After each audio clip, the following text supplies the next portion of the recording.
Hey, what's up, guys? Welcome to Lawsplaining the Interwebs. I'm your host, Nick Rekieta of Rekieta Law, a small law firm in central Minnesota. And with me today are my special guests, Null from the Certain Farming of Kiwis, and Sriracha, of course, who joins me on basically all of these Russell Greer shows. Welcome to the show, you two. Are we on now? You are on. Yeah, you're not muted. You're not late, muted, or gay anymore. Thank you. Thank you. Thank you. Thank you for having us here again, Nick. And I realize I say this every stream, but this is truly a great section. This chapter is the actual trial, and then we meet Ken again. Ken, of course, Null, if you weren't here for the first couple of chapters, you wouldn't know. Ken is Russell's lawyer friend who got burned to death by the Russian mob, and also a Hispanic gentleman named Horatio. Yes. What? No. No.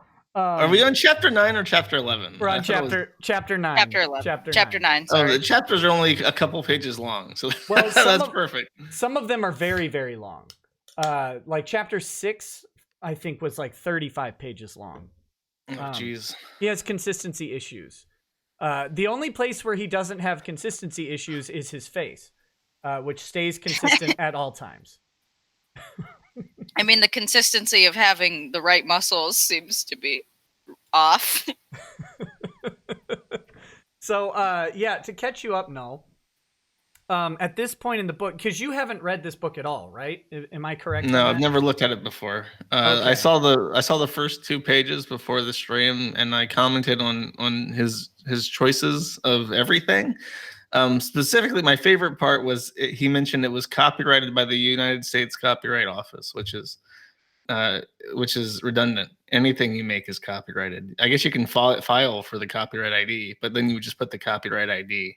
He chose to make it very clear that the United States Copyright Office has looked at this book and probably shake their heads in shame and disgust before filing it away in some dustbin. Yeah, and he does have a copyright on file for this book specifically. But does he have a pending patent? That's the question. I don't know if he does have a pending patent on file for the book. Patent for suing Taylor Swift to try to get her to suck his penis? No, I don't think that's patented yet. I'm referencing Melinda Scott, who in her lawsuit against me very, very proudly boasted that she had a pending patent and she couldn't change her name because of that. Oh, yeah. So Greer needs to step it up. He needs to get a patent pending. Yeah, Nick, this is something you might not know, but Null has been sued, I think, 4 times now. 5. Yeah. 5. It's a 5th one.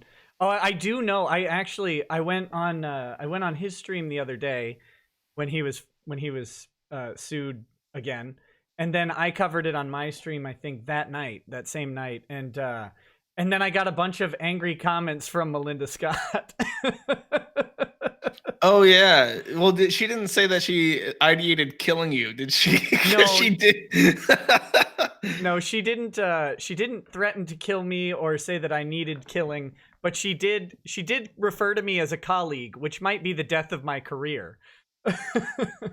What does she do for a living? Is she a lawyer? She's a former law student.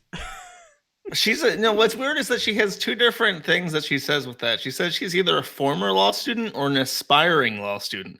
And it kind of reminds me, I did a stream on a guy from Deagle Nation, Jan Rinkowski, and his character Jace Connors. And Jace would refer to himself as a future former retired Marine, which staggered you when you hear it for the first time. It's like, what does that mean? And then to hear that she's like a former aspiring law student, it's like you need to hash that logical sequence out, because I'm lost. I don't know where the bus took off without me, but it's gone. I'm not on it.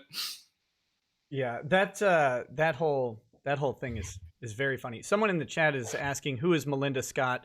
Melinda Scott is a apparently crazy woman with some number of husbands north of like 19 before the age of 12. No, I don't. I don't know. Jesus. She has an ambiguous number of former husbands, and her current husband might have pled guilty to pedophilia, some child assault charge. I'm not quite clear on that, but the way it's worded, it seems like maybe she was really mad that people pointed out that he was guilty of a sex offense.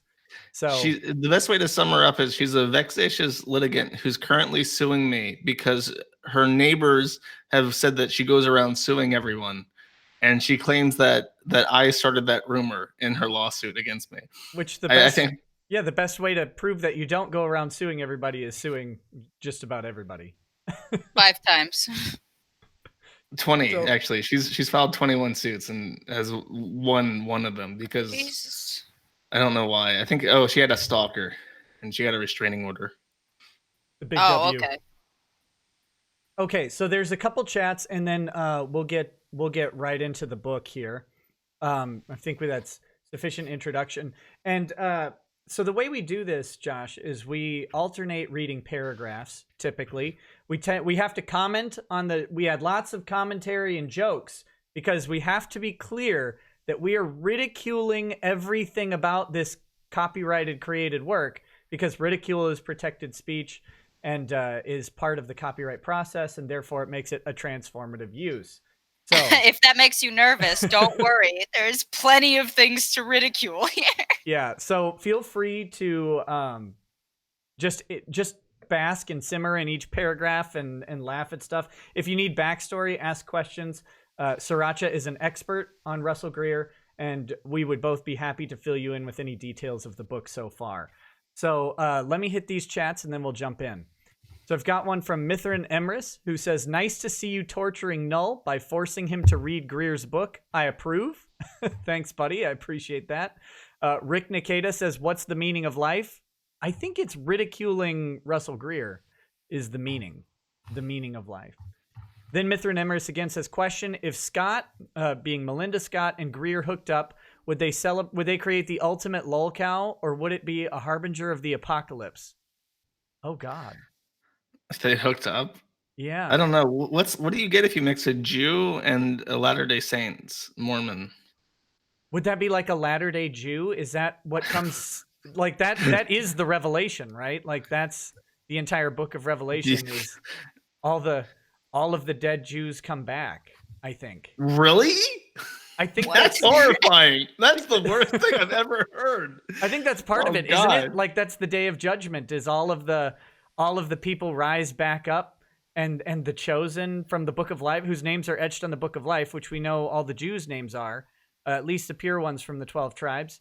Their names are etched in the book of life, and they come back, and then the God sits in judgment over the living and the dead. So What a yes, nightmare. literally all of the dead Jews come back, and then God decides whether they should be dead again or if they should live, along Why with would he- all the Gentiles, I guess. Why is he bringing them back to life if he's just going to kill them again? You know what? We should maybe do a theology stream on Revelation sometime and talk about it. But I don't know if here's the proper place. But it has a lot to do with Jewish conceptions of death and the afterlife, and what happens when you die. Oh, I have serious answers for this, but I don't know if we really want to. I to don't do think that. this needs a serious answer. What was I going to say? Oh, I did have someone requested that I call you out on something that you got wrong last Oh, cool. stream. Yeah. What's that? So you said that small claims court trials do not have scheduled hearings. Like everybody, it's like a cattle call. Everybody shows up. Sure. Apparently in Utah, a Kiwi Farms user, I think by the name of Deadpool, I'm so sorry if you forgot your name, but I read your comment, said that is not true because, as we will see in this coming chapter, he has a scheduled court time for the Ariana Grande, Anna Smith trial, and he is late for it, and that's a big point of contention with the judge. Well, they possibly do things just differently in each different small claims court. So I'm willing to accept that 100%. I will take that criticism. I apologize profusely for providing an inaccurate description of a Utah small claims court. So hopefully Horatio doesn't come firebomb my Jetta or whatever. Got a Molotov cocktail proof your windows. I'm in the vault. I'm in the vault, Horatio. You can't get me. Okay, so next is Jeff S. It says, FYI, Josh might ask you to eat a lot of food. I don't have any food here, Josh, but I do have whiskey, so I'll consume that for you if you want to feed me, baby. Pack it down. Bunny at Law says, managed to stay up for this. Take my money gladly. Thank you very much.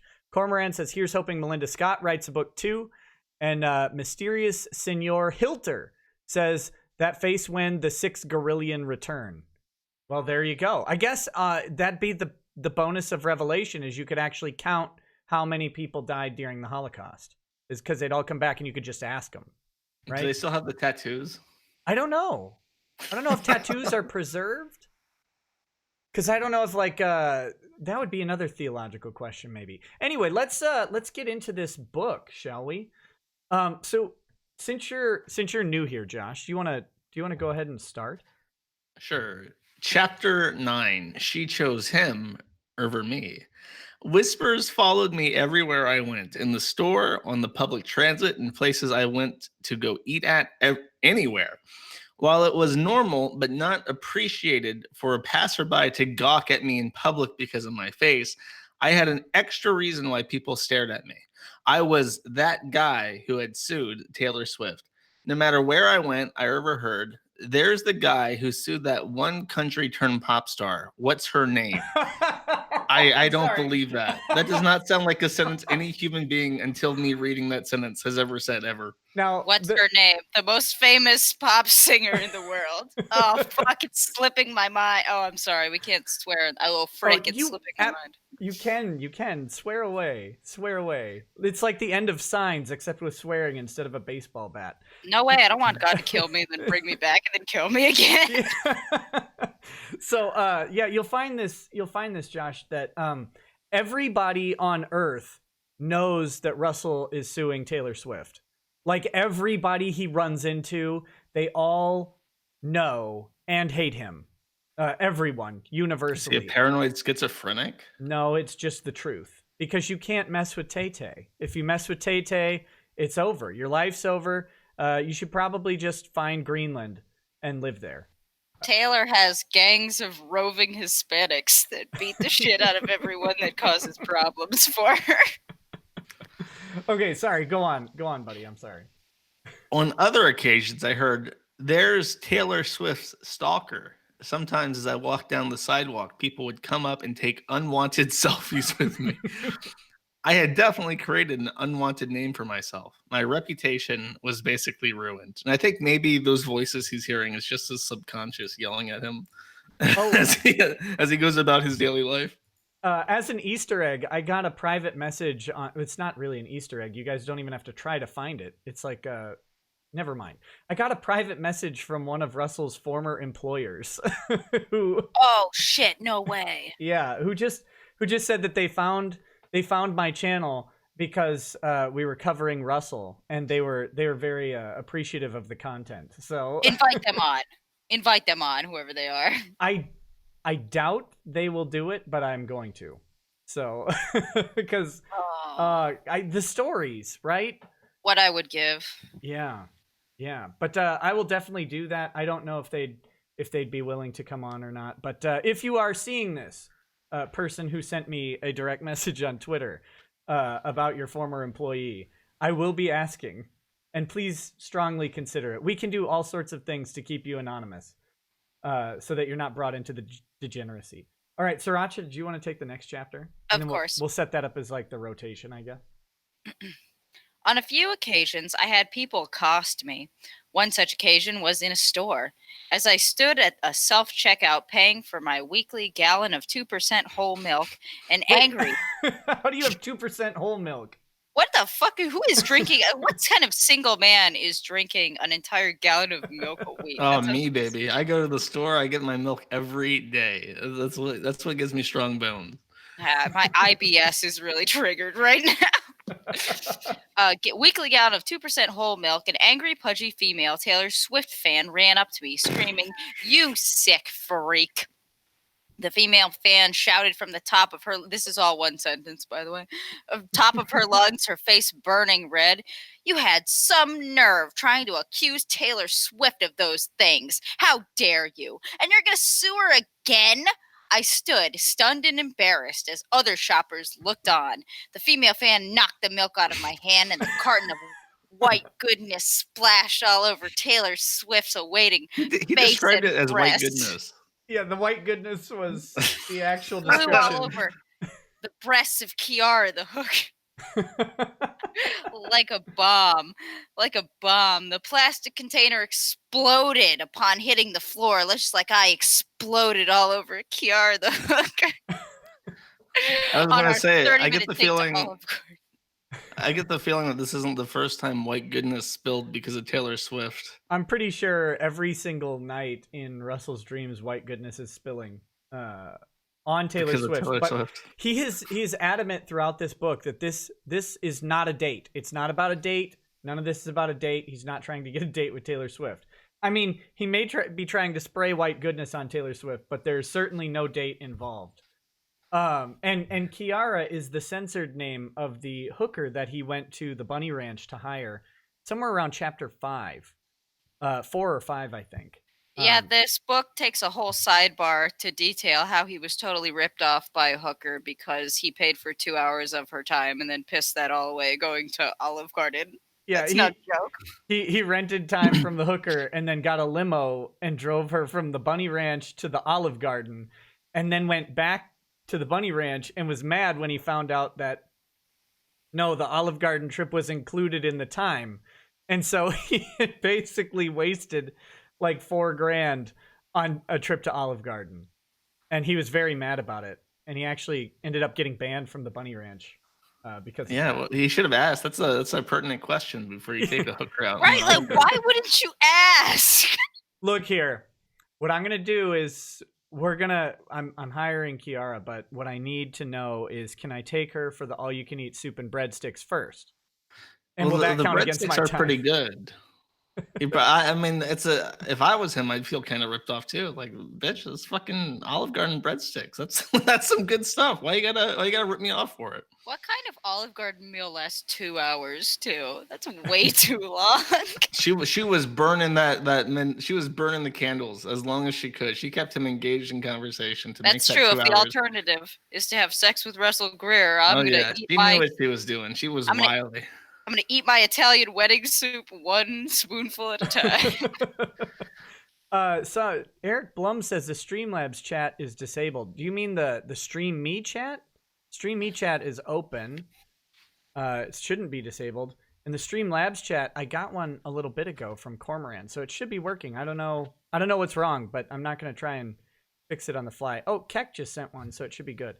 And since we're at a brief pause, let me catch up on some of these. Tillip says shill the merch. Yes, I will shill the merch, although I have a new shirt that I didn't have time to get set up before the stream. Mr. Snuffle says, did you see you made it into an Aiden Paladin video? I did. Thank you, Aiden, for that. I appreciate it. Chris R says, work got canceled tonight due to this poopy Michigan weather, so I actually get to watch one of these live, even have beer and snacks. God is good. that he is, friend. Doug Confair says, that's Milk's name, Albert Einstein. That Milk's name, Albert Einstein. Okay. And Keck7Go says, carton of milk effing exploded on the ground when it fell. Are your milk containers made out of glass? WTF. Also, hi, Nick. Hi, Sriracha. Hi, Null. Good morning to you all. Good morning, Keck. Good morning. Before I continue with this ahead. next paragraph, the I next would like one's to mine, buddy. Don't you dare. Oh, my bad. But yeah, what's up? Prostitution is legal in Japan, and the logic behind it is specifically that cripples would never have sex without prostitution. So it's permitted. Russell Greer is also suing the state of Utah to force that to happen. Well, he should cite Japan. Japan's got that stuff on lock. I went to Japan with a cripple, and he made use of that provision for kinky Japanese SoPal sex. Is it really legal now? When I lived there, it was legal. It was not legal, but for some reason, what I was told was that when they wrote the law, they somehow felt the need to specify that penis in vagina sex was illegal. Like they defined sex as a penis entering a vagina. So everything other than that is totally legal. Is that not the case anymore? Did they I just don't legalize know. all of it? I'm pretty sure that sex is permissible in the soap houses. I mean, how would you ever regulate that? It's like the same as like how gambling is legal. Like if you don't know, in Japan, you go to a gambling place and then you buy tokens with money. And when you cash out, they give you tokens back, but they don't give you money. So you have to go outside to like an outhouse bank thing and you sell the tokens to another person, an independent company that gives you the cash back. So you can go gambling, but in order to cash out winnings, you have to go through this weird process. And like even as like you're Bakugaijin, you walk into the gambling establishment, and the Japanese people, they're very polite. They grasp their hands and they bow at something that you're indicated you're supposed to go to and shit. It's it's easy to figure out, but it's just like this is clearly them circumventing some weirdly specific law that's completely ineffective in practice. Yeah, I honestly have no idea. So someone's asking why the chat is not working on StreamMe. I don't know. Everything's set up to work. I'm able to type into it, but I can't fix that. Anyway, let me Japan, pachinko, gachapon, legal anal sex with hookers. Is it legal to have sex with dakimakura pillows or whatever? Well, they can't consent because they're 12. So no. That's right.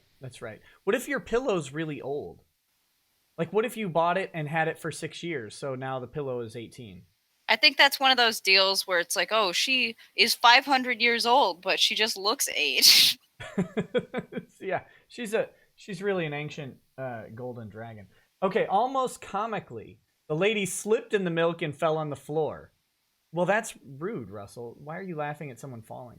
Growing more upset, the lady sat in the milk and incoherently blamed me for her falling. People ran over to her and helped her. Nobody bothered to ask me if I was okay after being verbally assaulted. Shockingly, people are more concerned about a woman falling down than a man standing there. I don't know why. I was fine, though. Sensing that this was my cue to leave, I left the store without any milk. It was disappointing because I was really looking forward to having cereal that night. On other occasions, I had people shout at me, "Maybe I should sue you for being ugly." This is one of those few things that I believe 100% happened in this book. A bullseye was on my back for suing America's Princess of Pop. Okay, go ahead, Josh. Princess of Pop. The winter of 2016-2017 was a dark one. My heart felt as cold as the ice hanging from my house roof. Things just kept getting worse. It was a chilly Thursday, weeks before Christmas, that I stood in the conference room of my insurance office, facing 3 head partners. Mr. Greer, the head partner, Mr. Brown. Oh, God, that sentence was so poorly structured. Mr. Greer, the head partner, Mr. Brown said, looking at me, "The past few weeks have been very difficult for our company because of you. Hundreds of emails have clogged up our inbox pertaining to you, and frankly, we don't have the patience for this or your antics. With that said, I'm giving you the chance to deny everything. I'm giving you the chance to say it was all just a stunt and that Taylor Swift doesn't owe you a thing. Go ahead." You believe that happened? Oh, I 100% believe this happened. Yeah, I think it was probably more forceful than what is being conveyed. Like, you will deny this or you're done. And I don't mean fired. I mean Horatio will come get you. Why would you even give him the chance to deny it? Just be like, hey, you're being a spurg on the internet. Leave. Yeah, please go. Please go. And when you go, you also have to announce that you have left the company and no longer to email us, please. Yeah, or please we'll sue you because we're a law firm. I stood thinking and remembering all that I had went through. I had put myself and loved ones through hell because I was truly believed in what I was arguing for, celebrity duty and celebrity influence. To deny it all now for a job would be spitting on, why is that in quotes, my family. To deny what I had, I think you're spitting on your family all the time, Russ. Yeah, only if your family is present and you're speaking are you spitting. And also everyone you interact with, I think to deny what I had discovered to be true would be lying to myself. Okay, and Josh, I'm gonna do that thing that I do when I do Russell's voice is I hook my finger into my lip and I pull it down as far as it can go until I spill drool on myself. You should get a prosthetic. Yeah, where's the lips, Nick? They're right here. Oh, yeet. They're coming. While I'm truly sorry for all I thought accomplished true, I began. Celebrities giving themselves chances or a duty to the public to have disclaimers. Oh, good Lord! One of the partners cried out, shaking her head. Well, Mr. Greer, Mr. Brown said, it's clear that you have made up your mind that you no longer want to work for this company. So I bid you farewell. You may go and pack up your belongings. Let me take this one, sir. Please. Sure. Let me explain. It all makes sense. I tried explaining. Oh, wait. I thought one of you would take over from the next spot. Oh, wait, no, I was wondering what you were. No, Mr. Greer, Mr. Brown said blankly. It's foolish. I don't need a Looney Tune working for this company. And just like that, I was let go from another job because of Taylor Swift. Ridiculously, they were treating me as if I was a felon or a sex offender. Yeah, what a crazy jump that last one is, isn't it? Whenever I heard Taylor's music, I would cry. Oh, wow. Me too, but for different reasons. That's pathetic. Why are you laughing? Why are you laughing at my pain? Oh, man. That caught me off guard. I wasn't... What caught you off guard? Whenever I heard Taylor's music, I would cry. That was like out of left field. That's like getting hit by a car in terms of suddenness. That statement is like the least weird thing in this book. I'm just imagining him like in an Applebee's or something, eating some mozzarella stick out of like a taster basket of like 5 different, like a sampler, and then just like a Taylor Swift song comes on, he just starts crying into his martini, his appletini. Like that's my mental image of this. You're at the gym and you're lifting weights, and then suddenly they play "Look What You Made Me Do," and he just bursts into tears. It hurt my heart to think of someone who hurt me so much. I wanted to forget her. I searched for a sense of purpose. The trial replayed in my nightmares. Sometimes I would have dreams of Taylor standing in a field surrounded in light, and I would run towards her, wanting to be in her light. But no matter how hard I ran at her, I kept running in place. Eventually, the dreams vanished. I'm so glad I got that paragraph. That was a juicy one. You pronounced vagina wrong. Vagina. You see, the light represents the cervical mucus. Oh, and Taylor Swift represents Taylor Swift. Is it my turn, Nick? Yeah. I'm gonna take a sip of whiskey. But you go Do ahead. it. Hang on, I'll mute.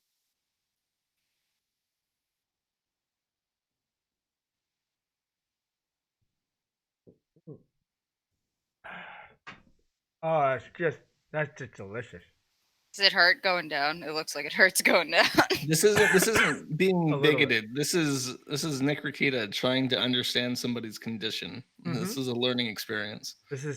I'm getting better at it. I used to spill whiskey all over my lap. Towards the end of December, Ken called me. Ken, of course, the burned up lawyer who has horrible scars all over his body.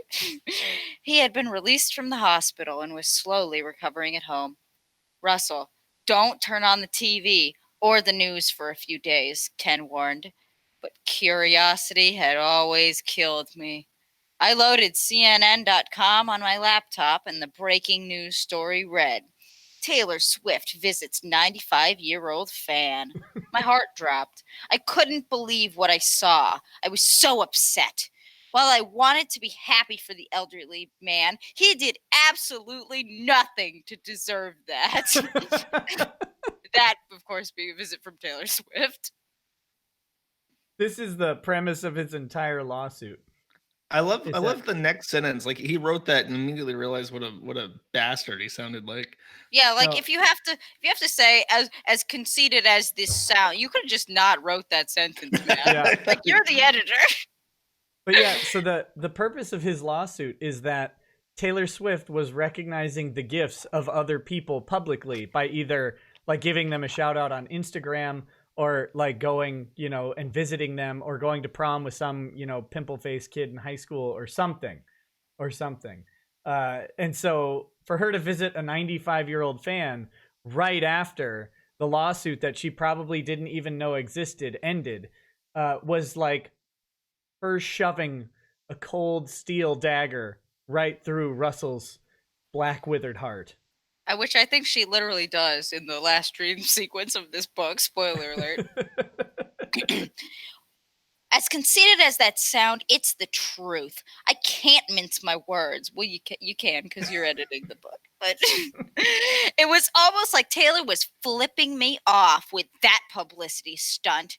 I tried contacting the CNN reporter, Chloe Melas. That sounds Spanish, right? Who covered the meeting between Taylor and the old man to tell Chloe about the unfairness. But Chloe simply said, we're too short-staffed to cover your story. The media bias was strong. See, we need to stop doing this pussyfooting stuff where we say we're too short-staffed. Like, his response should have just been, you are like a garbage. You're a human garbage, and you need to stop because this is pathetic. Like, if more people were blunt like that, the world would be a better place. I mean, they probably didn't want to get dragged into court. Yeah, that people meeting. Need to stop being afraid of that too. Just do it. Yeah, just do what's necessary. Just do it. That meeting. This is not sponsored by Nike. That meeting between Taylor and the elderly man proved to be too much for me. Distraught about that, and with the feeling of gloom hanging over me, I decided I couldn't take the pain any longer. Well, we know how this story doesn't end because he did write the book. I couldn't live anymore knowing that my celebrity crush hated me for being nice to her, while she continued to flaunt her fame and visit those who did nothing for her. She simply visited the man because he was old? ? The absurdity and the irony hurt my head. So one afternoon, I got off on a random track stop and sent a cryptic mass text to everybody in my phone. I'm sorry. Love you all, the text read.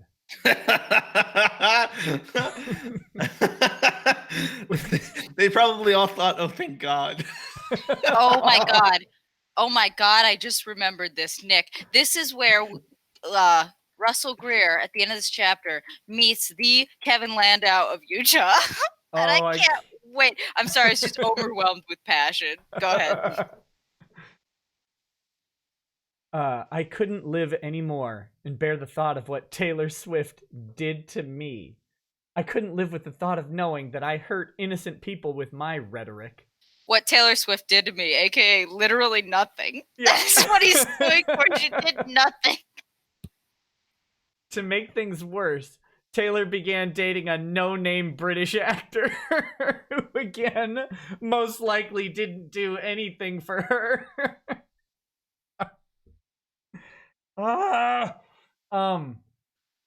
He probably just simply lifted his pinky and said, I'm an actor. Date me. Why don't you try that, Russ? He did nothing for Taylor to show that he was genuine or that he cared. He just used his sort of fame to get with her. It was ridiculous and heartbreaking. I think he might be talking about Calvin Harris, who is British but is not an actor. I don't even know who that is. So I guess Calvin Harris is a no name. He's a DJ, and he's probably the most famous DJ in the world. Now, You know, that's an alpha move, though. You walk up to somebody like Taylor Swift and you raise your pinky and just say, "Date me." Like she might pinky promise on that stuff. I'm an actor. Date me. Yeah. That's a baller move. Like Taylor Swift doesn't spend all day interacting with actors. That's like saying I'm an accountant to her. Well, I mean, if you did that, you'd probably have similar success rate. Why does she care? You don't need to support her. That's fucking true. Okay. In the distance, the tracks train quickly approached. The metal train crossing arms came down, lights flashing and bells chiming. Barreling. This is like a complete non sequitur from that previous paragraph. Is he like standing in front of a train? Is this how that connects?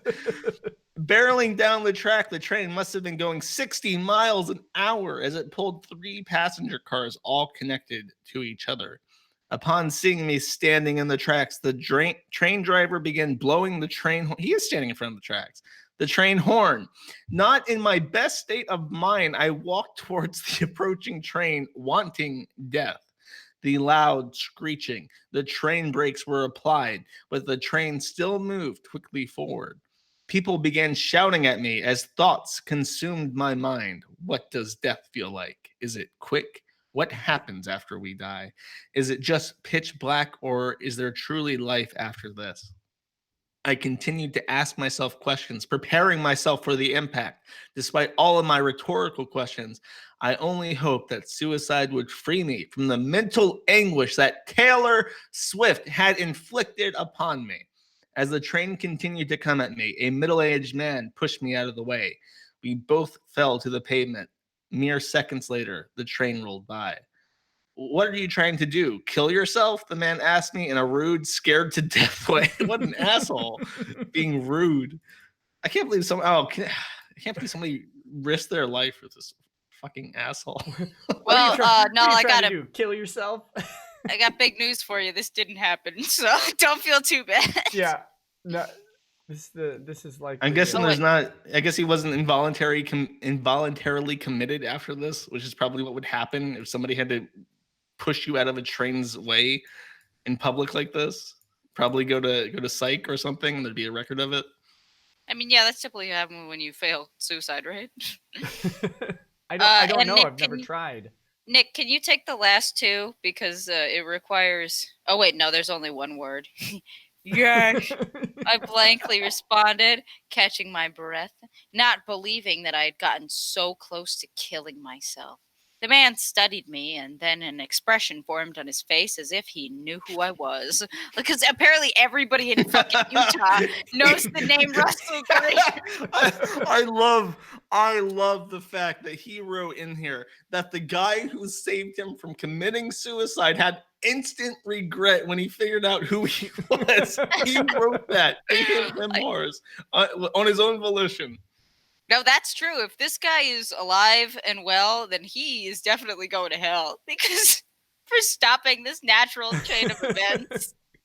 God's like, I had this set up just fine, Walter. He was going to do it himself. I didn't even have to smite him. He had self-smite on. What did Farrah Abram ever do to you, Walter? Wait, did he stalk Farrah Abraham? Oh, yeah, he sued, long story short, this is Spark Notes. He sued Farrah Abram because Farrah Abram liked a tweet of his that said, Farrah, we should go to it. Like, it was some unpaid intern running Farrah Abram's Twitter, liked a tweet that said, Farrah, we should go on a date. She did not proceed to go on the date, so then he tried to sue her for the date, and then, like a dog with its tail between its legs, he ran away, scampering, and shit his pants when he found out that they were planning on countersuing him. Did we... Null, were you and I talking about promissory estoppel the other day? Yes. Farrah Abraham liked my tweet. It's promissory estoppel. She now has to I remember at the time that I first read his lawsuits, I had just read in my books about the concept of people making an agreement and some people putting money towards that agreement and then other people backing out after the fact, and you can sue to get that money back because you promised to do something that you didn't do. And then, like, right after that, I guess we read the same book, and he based his entire lawsuit after that concept. And I was like, oh, that's coincidental. Let me get through a couple chats and oh wait, no, there's one paragraph. Here, I'll close it out. Okay, yeah, go ahead. You're the guy who was on the news, the man stated. You sued Taylor Swift. I nodded my head, expecting him to go bananas on me like everybody else had, but he just smiled. Oh my God, his name is literally Walter. What? Nick, do you have powers? Can you choose lottery tickets for me? No, I read it. You did? Yeah. Oh, well, fuck you. I don't want your lottery numbers. No, you don't. Not any good. My name's Walter, the man said, and you're ... Russell Greer. Let me say, guys, I must have broken the Stream Me chat. I'm sorry. I guess I have it to subscribers only somehow, and I can't change it on the fly. I don't know what I did. I'm sorry. So I apologize. Yeah, I'll get it fixed next stream. Okay. Danny Rendon says, I want more Sriracha. What's she do outside these streams? She a YouTuber, a streamer, a Twitter troll? I need answers. If you check the description of the video on YouTube, you can see that her twitch.tv channel is linked on there. So go ahead and follow her on Twitch. And then you can follow her on Twitter at delete your account.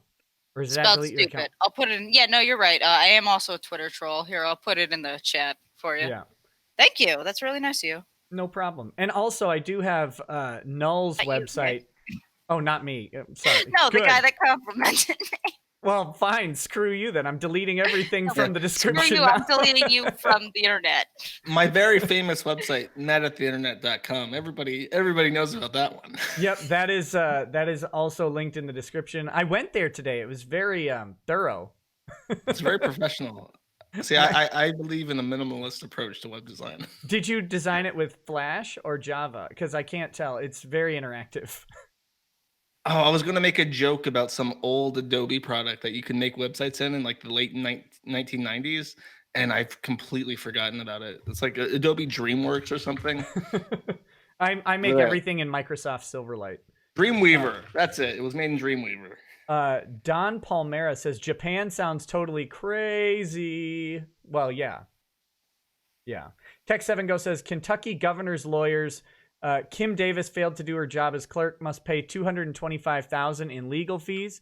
How much did the state of Kentucky lose on state lawyers? Would you ever defend the state in a legal case?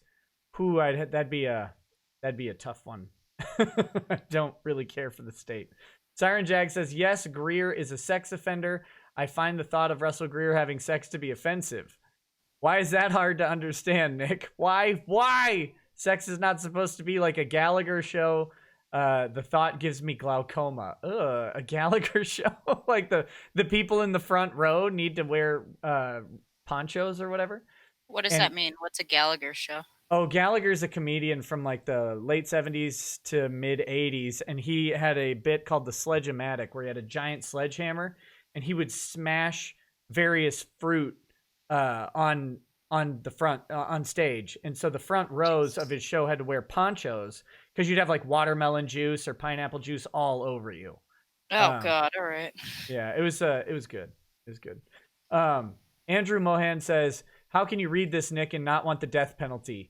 Null's profile is Wait, you're anti-death penalty? I am.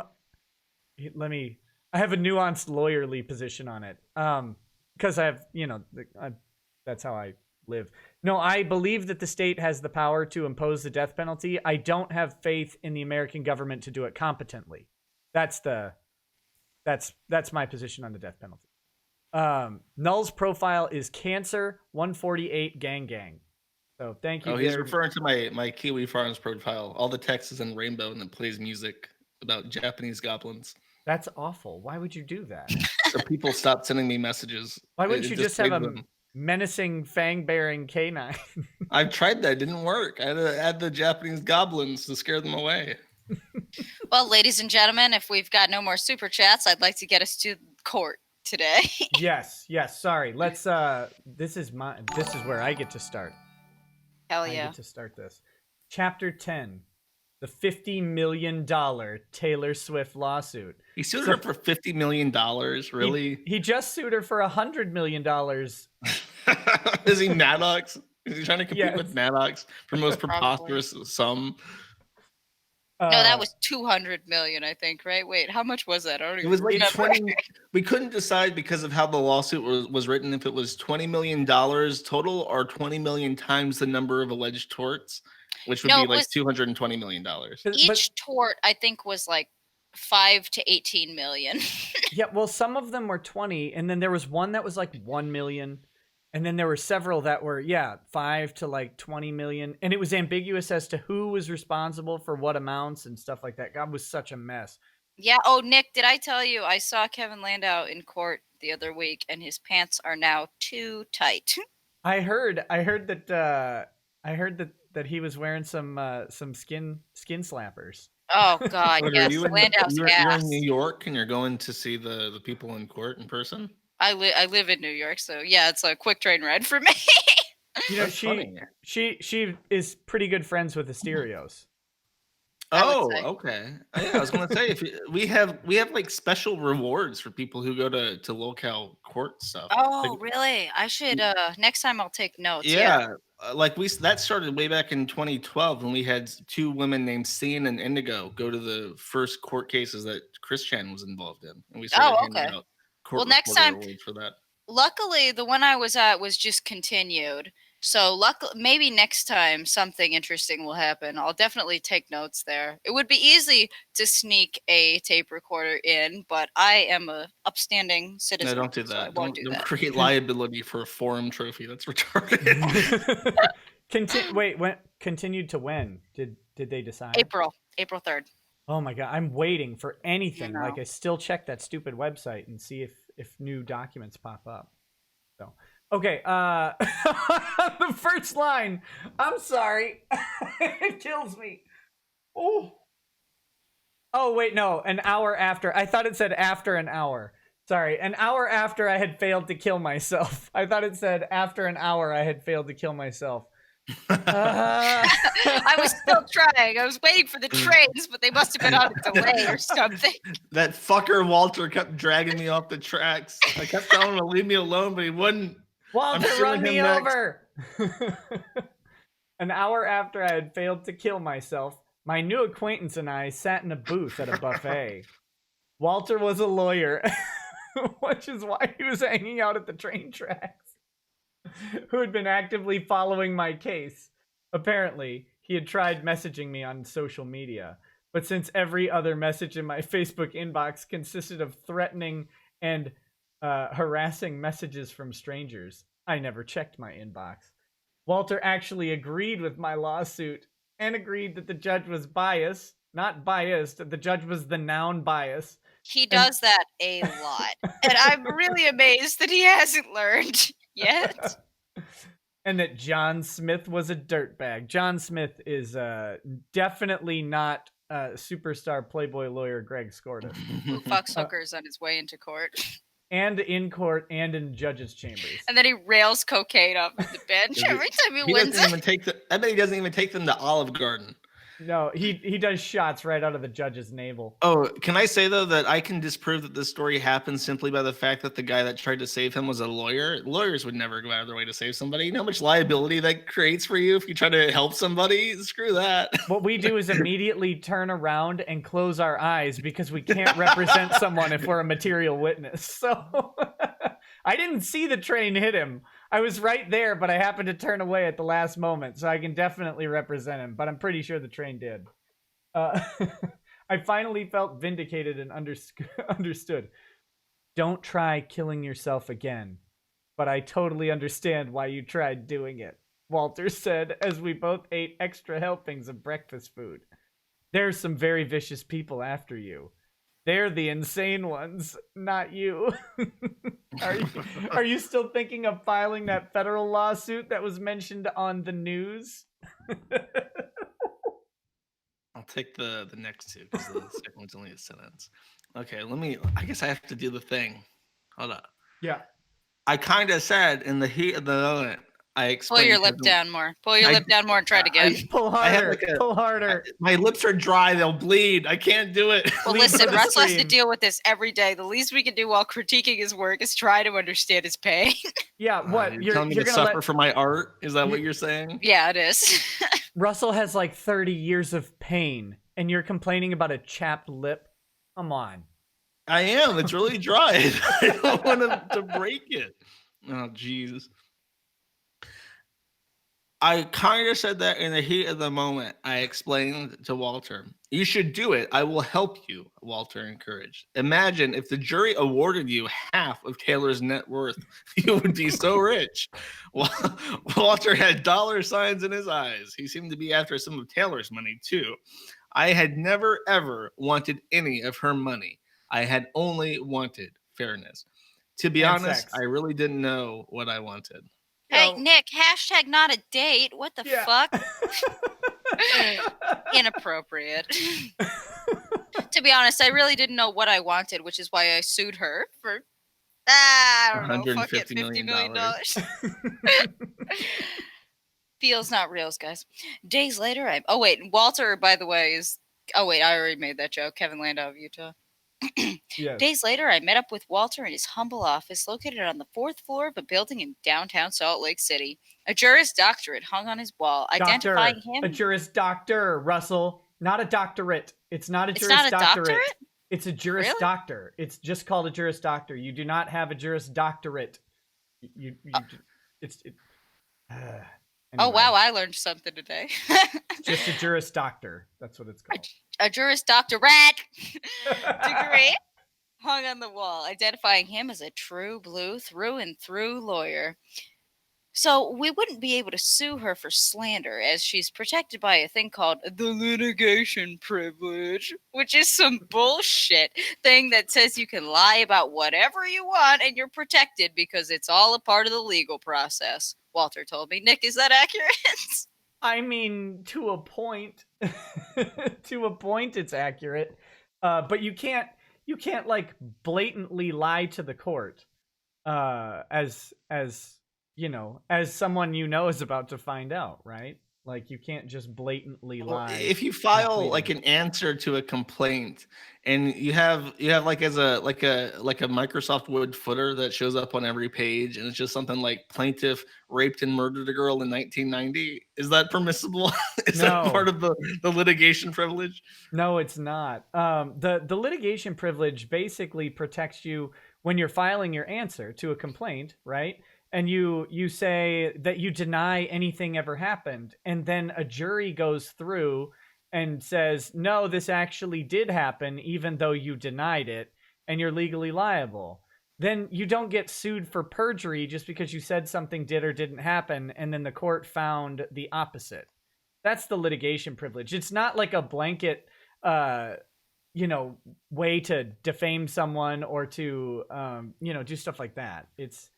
But isn't the opposite not true? If you plead guilty, then, I mean, technically that means that you did it, right? Which is why you have to plead like nulla contendere or something if you don't want to plead guilty. I mean, not really. You could still deny doing it, and they can't tag you for perjury or or like making false statements during the court process in a criminal case. The nullo contendere. Or no contest or an Outford plea or whatever. Those are useful in various other instances. Like maybe, you plea, but you're hoping that there's an issue on appeal that will be resolved, and it could be problematic for you to admit to certain facts in a case. So you would just say that you don't recall those facts, but you plea that you can't specifically affirm or deny a fact, but you recognize that they have enough evidence to go against you, if that makes sense. You could get a lot of information Googling an Outford plea or a Norgard plea. They're basically all the same thing. But yeah, I can't recall. Like maybe you were blackout drunk, so you can't testify that you did something while you were blackout drunk. So that would be a lie. But you testify that there's video evidence of you doing a thing while you were blackout drunk, so you accept that they have that evidence. Does that make sense? Makes sense to me. That's what the nolo contendere or no contest plea is for, technically. But yeah, sorry. So are you telling me that Taylor Swift was lying when she said that she found Russell invasive and troubling? Is that what I'm hearing? Yep, she definitely was, and Walter's just wrong. Those mean defamatory statements. Every single day, Taylor cries in her room because she wants to talk to Russell, but her mean old agents won't let her. Right. It's all a part of the legal process, Walter told me. But I really like your failure to warn argument. That's where I see us prevailing. Nick, you're shaking your head. What does that mean? I'm sorry, I'm going to have to interrupt you again. No lawyer would say, I really like your failure to warn argument to Russell Greer. Fucking Kevin Landau. I'm headcanoning that Walter is actually related to Kevin Landau, because you know how there's a Landau in California and there's a Landau in Michigan. I'm headcanoning that Walter Landau is that part why of he was this at the family. train station? Walter's a pseudonym for Zach.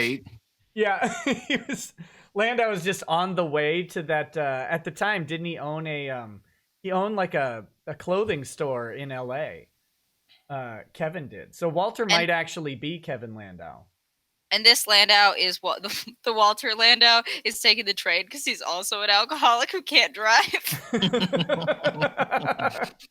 Listen, Russell. I can't tell you why, but it takes me a really long time to walk across the state of Utah, so I actually have to take a train. But just know that I can't drive a car. I have a license. Well, I had a license. Anyways, while I was on board with Walter's plan, I couldn't tell if he was acting in my best interest or if he simply wanted his hand in the cookie jar, so to speak. It made me uneasy because money was far from what I wanted. I only wanted Taylor to be held accountable for her negligent actions and to not go on a date with me. Yeah, how are you going to hold her accountable if not by money, Russell? That's what money in lawsuits is for. With fervent enthusiasm, Walter spoke of how we could bankrupt Taylor Swift and derail her career. She'll be sued so hard no one will buy her music anymore. It was like he savored what he was saying, enjoying the thought of destroying Taylor Swift. You know why he's writing this, right? What was that? You know why he's writing this, right? Making this up to try and make himself look better and clear up his intentions. He's not trying to. No, this definitely happened. This is real. Wait, Walter, so you're telling me that a lawyer didn't randomly save him from a train track and then offer to throw his career into a toilet by pursuing a frivolous lawsuit? What are you talking I'm just saying that the entire point of this is to make him look better, make him look like a Jesus Christ type figure because he's sacrificing himself. I don't know. This sounds like a real interaction to me. Yeah. Josh, I think you're reaching here. There are some things I would agree with you on, but this one I definitely Listen, believe I live in New York City, so I save people from trains very frequently. And every time I do, I always offer to sue their greatest celebrity enemy afterwards. It's not weird. It's just something you do. Because, of course, being in New York and being a Juris Doctorate holding lawyer that you are, yes. You're familiar with all of their cases because you've been following them. Definitely. Like a hawk. Every single one in the New Yorks. Okay, let's take Russ at his word here for a second, though. Let's take him at his word for a second. Okay. Everyone who's following this lawsuit is trying to literally kill him. Right? Like Horatio, all of the people at the Whole Foods or whatever who hate him, the woman who killed his milk carton. Everybody who's following this lawsuit hates Russell Greer with undying passion. One guy comes up, saves him on accident, is like, oh, you're that guy. Is like, I actually know you're that guy. I've been following your case. Russell should immediately distrust him based on the law of numbers alone. Like, if everybody hates me, this guy should also probably hate me. Like, why? I mean, I guess my answer to that would be if you recognized Russell Greer and you still saved him from a train. Cause like Nick, I'm not saying I think Russell should die, but would I throw myself in front of a train for Russell Greer? No, absolutely not. What about like a small train? Like one How that had small we're talking? like a Thomas the Tank Engine with batteries. Not even a small child, Thomas. Like one of those ones that goes on the wooden tracks. I don't even think that. Okay. I still had a soft spot in my heart for her, and I didn't want to hurt her. I only wanted her to have her eyes open and swallow the bitter This is very sexual. Very Swallow sexual. the bitter hot milk that spilled all over. Wholesome whiteness. Wholesome whiteness. Wait, what did he call it? The white goodness? White goodness. White goodness. Very racist of Russell. And swallow the bitter truth and accept what she did to me. What color is your ejaculate? He just likes white goodness. I'm just saying. No, I mean, Russell Greer is also a virulent racist. Nick just prefers chocolate milk. That's what he's saying. Don't tell your wife that. I would never broadcast any of this to the world. Except on YouTube. Yeah. In a matter of minutes, legal papers were printed out and Walter placed a pen and the papers in front of me for me to sign. Mr. Greer, I'll have you read and sign.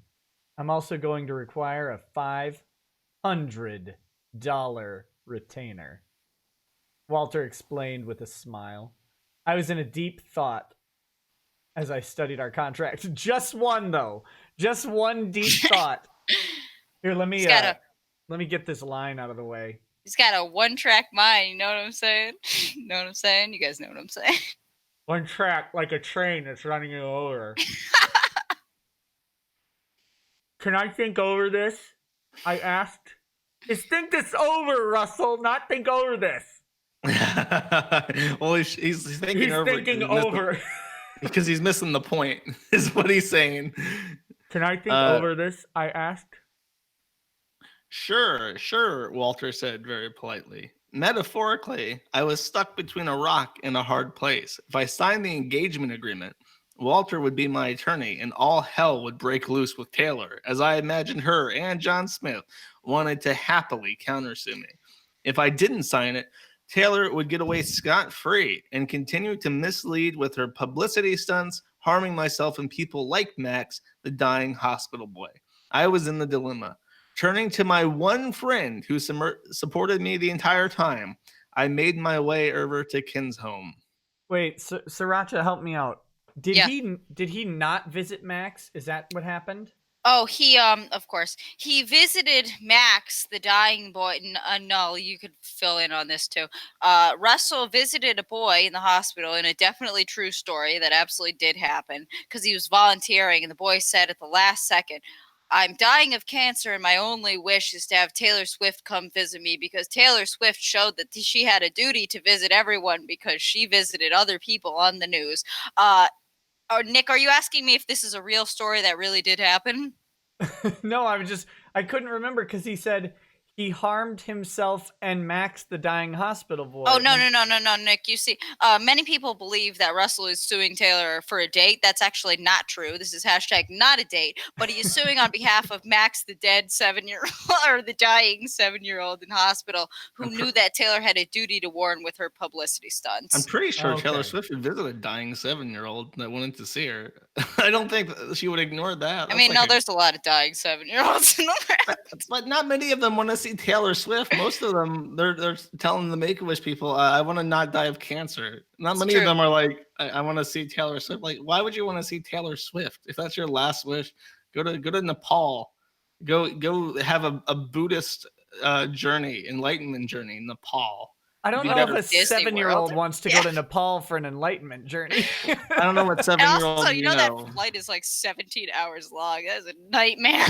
That's more than the life expectancy of Max. That's a nightmare, and I don't have cancer. What was I think it's my no. turn. Yeah. I was just making sure there wasn't something. I thought I was gonna. Whoa! I went blurry. I thought I was gonna say something, but I wasn't. Go ahead. Sorry. When I met with Ken, he looked a lot better than I had when I saw him in the hospital months before. It was mid-February. Ken rested on his couch near his crackling fireplace with obvious signs of trauma all over his body. I mean, yeah, if you get hit with a Molotov cocktail in your car, you're probably not going to look too hot, even after you could do skin grafts till the cows come home, and you're You're not going to look still too gonna look hot? pretty Was that fucked up. intentional? What? Oh, but good one. It's relative heat now. Relative heat now. We talked about Walter and the potential representation. There's no guarantee that the news is going to cover this fairly, Ken cautioned. We saw how that all went. Sitting silently, Ken gathered his thoughts. Russell, you have an inspiring story here. You're an underdog. Everyone loves underdog stories. Instead of spending your entire life in a courtroom battling Taylor Swift, write about it. Write a book about the entire Ken, man, Ken really is the troll we don't deserve, but the one that we do need right now. Thank you, Ken. Here's Thank to Ken. you, Let's all take a sip of our beer. Write about it. Write a book about this entire incident. It's a modern day David and Goliath story. I mean, you caused Taylor to release her song in an attempt to hide everything. That's huge. Which she definitely did, because that song was not on a schedule to promote a movie. Here's what you did, Russ. Here's how effective you are. You forced Taylor Swift to release a song and make millions of dollars. You slightly upped the release of a song with with Taylor Swift and also a member of One Direction up a week or two. Russell, that's power. That's power not even God himself has. You could do more good with this book than another lawsuit will. I agree. Yeah. I agree. He's much more effective in the book. I love I mean, I'm having a lot more fun reading the book than I am listening to Taylor Swift. Hey.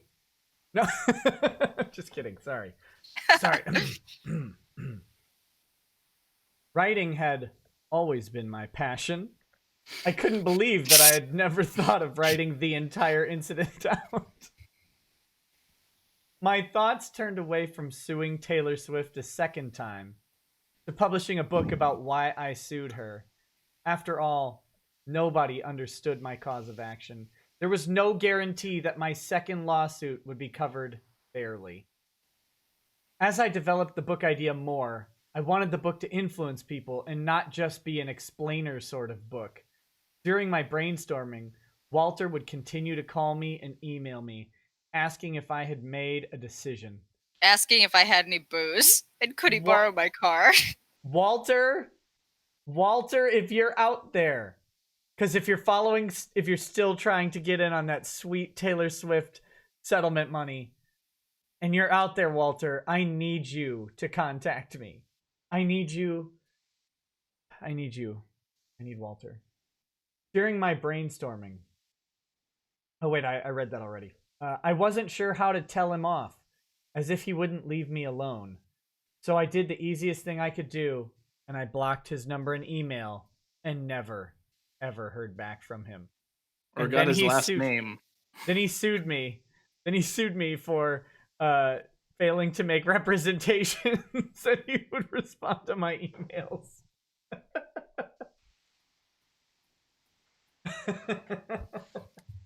Oh my goodness.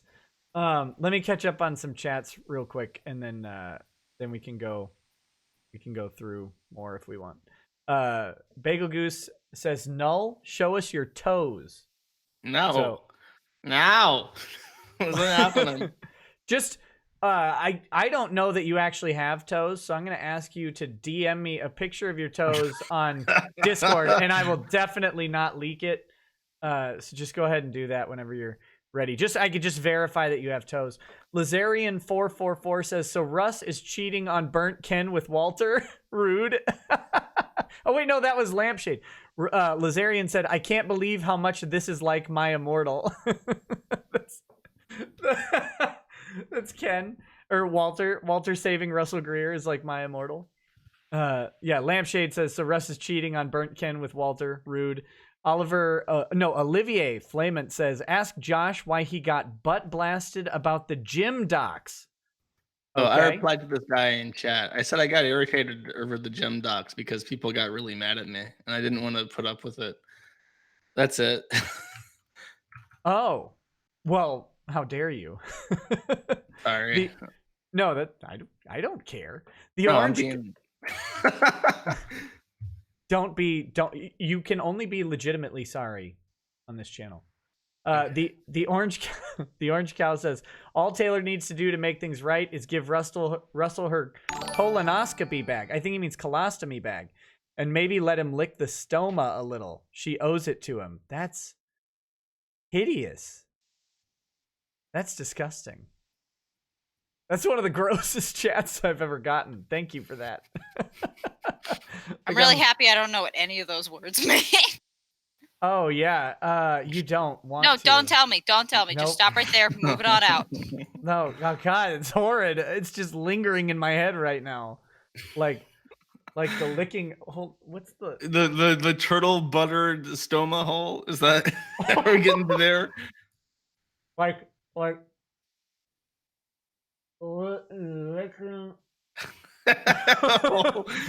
somebody's gonna clip that and make it their Twitter avatar now. I don't know why you would do that.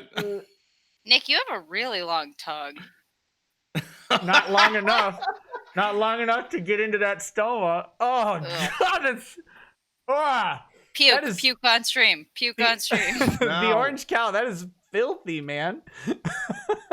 That guy from that thing says, thank you for alerting me to the racist behavior of my toaster. I'm seeking legal recourse for bread losses amounting $32.60. Will you represent me against your... Oh, we're taking... What brand of toaster do you have? Is it an Oster toaster? We're taking those scumbags all the way to the bank. Bagel Goose replied to you, Null. He says, you dirty feeder, show us your toes. So the toes need to happen at some point. And then Landon Mackinjames says, the ultimate display of cuckery, paying $400 to take or $4,000 to take a hooker to Olive Garden. Also, Null, let's see those toes, Daddy, please. We want it. It's not happening. Being accosted. That's foul. Should we go ahead and read chapter 11 while we're here? Yeah, it's the whole book is less than 10 more pages. Yeah, we might as well wrap it up, right? Let's do it. Let's wrap it up like we're going on a date with Taylor. All right. Chapter 11. My ultimate bigoted backstage experience. And that sounds like innuendo about some ebony homoeroticism.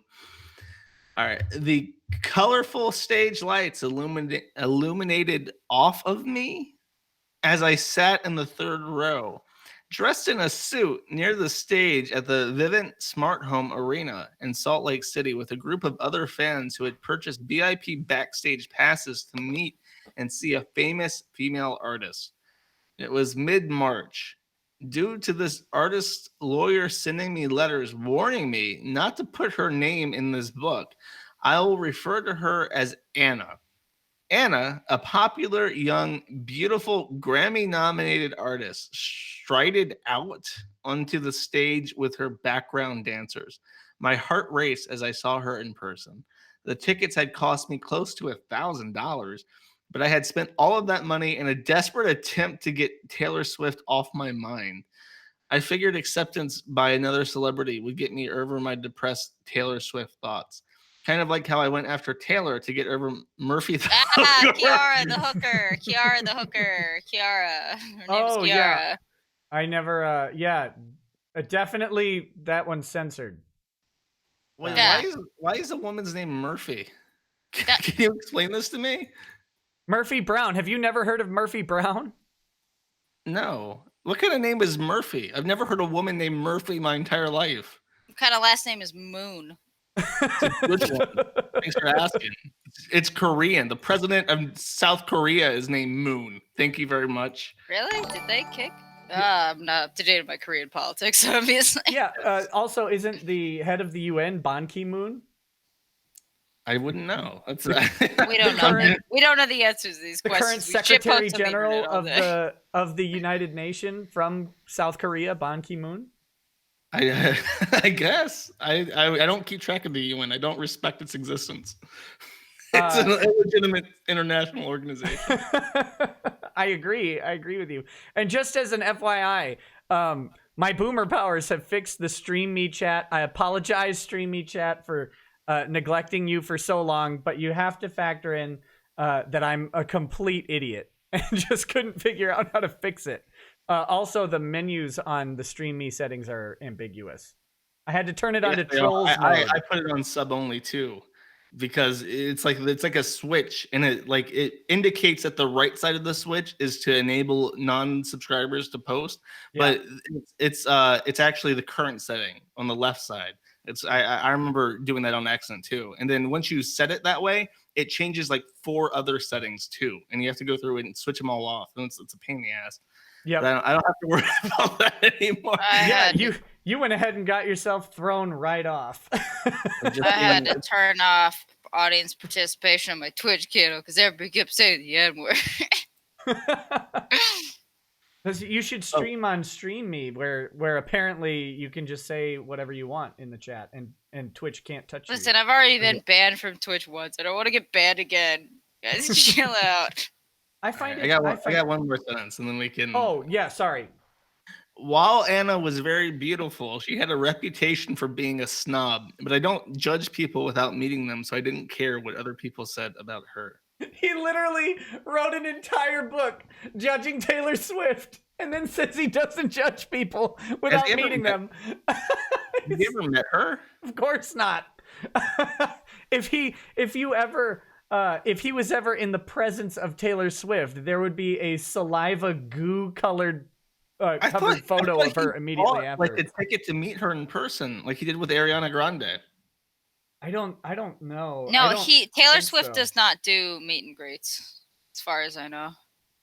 You know, I did a meet and greet once. How was it? With who? It was actually really fulfilling. It was in 2013, I had gotten really addicted to an artist named K-Flay, and I put up for like one of the largest contribution levels for a new album at the time, and I got to eat sushi with her in Atlanta, Georgia, and it was a really great experience. She was very engaging in person. How big? What was the contribution level? It was 500, but at the time I was working, so I could justify that. Oh, that's not as much. That's not that bad. I was thinking you were going to say like $6,000 or something. Oh no, she was a very small artist. The venue she played at had like a 300 people like maximum count. Sure. But I really liked her stuff, so I was like, fuck it. You know, I have one opportunity to meet this person who I've listened to all of her songs, and I think she's awesome. And did she let you feed her sushi? No, she did not let me feed her sushi. I did not pick chopsticks and push sushi down her throat. That did not happen. No, I figured they were, rolls that were nicely wrapped up. You could have just used your fingers. You didn't need. No, this is not my fetish, Nick. It might be yours, but it's not mine. I just listened to the internet. I don't know. I think I read it on the forums. Everything on the forum is true, so it must be true. Sriracha, I think it's you. Sorry. We sure we're not done talking about sticking fingers down people's throats? I don't know what Josh does in his spare time with the money that he spends on various struggling artists. Not hookers. At least we hope. It's $500. It's pretty cheap. Unfortunately, though, like anywhere I go, people judged me. Anna's guards stereotyped my disability. You know what, whatever. We'll be here all day if I start getting semantic. Since I sat on the edge of the third row, I sat feet away from 3 of Anna's security guards. The guards laughed at me and mocked my disability. They talked amongst themselves about apprehending me because I appeared to be drunk. I wanted to ask Anna a question about being a songwriter for her, but I was frightened that the guards would assault me, so I didn't get the chance. Oh, let me fill in a couple blanks that I'm sure everybody has in their brain right now. There is a fantastic, Nick, you and I should read through this at some point. There is a fantastic, somebody actually showed up to the trial between Ariana Grande and Russell Greer, which ended up obviously being John Smith and Russell Greer. Yeah. And the judge really just ripped into him over this. Someone transcribed almost the entirety of the interactions between the judge and Russell, and it is truly hilarious. I think it's even on page like 150 or around there on the Russell Greer thread. It is so much fun to read. I read through it last week just for shits and gigs, even though I've read the entire thing multiple times. We'll have to. Yeah, we should do that. That can be the next one. That can be the epilogue to the. Yeah, no, we got to. Yeah. Where were we? Oh yeah, and so yeah, we've covered that. Josh, you understand Anna is Ariana Grande, right? Yes. Okay. Now, if you were planning to become a songwriter for a, massive pop recording artist, is it not the best possible method to just go to the concert, to buy front row tickets to the concert, and then to try and approach her while you look like a murderer who's definitely gonna hashtag not a date Ariana Grande? Isn't that the best way to do it? Like with saliva covered resume in hand, like screaming at the front, like, "I'm gonna write songs for you." He had a backstage pass. Did I misread? I thought he had backstage. No, we're gonna get to that part. The way I interpret this, and I've spent a lot of time thinking about how this concert went down, because this whole series of events is very bizarre.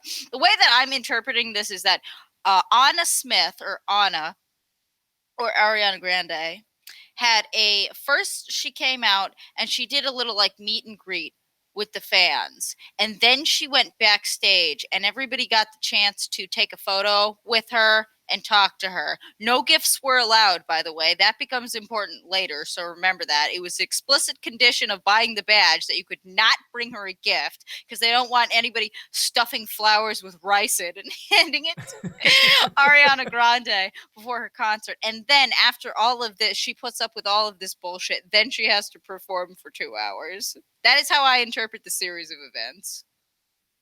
Well, let's see. Oh, sorry. I'm drinking gin. Navy strength gin. It's great. I'm going to save a sip for a little bit of bird feeding in a little bit. A half hour later, I stood in line with other VIP fans to meet Anna in person directly. When it was my turn to meet Anna, one of her many bodyguards held open the door to the tent that Anna stood in. When I walked into the tent, Anna looked very beautiful, but she immediately formed a disgusted face upon seeing me and my deformed face.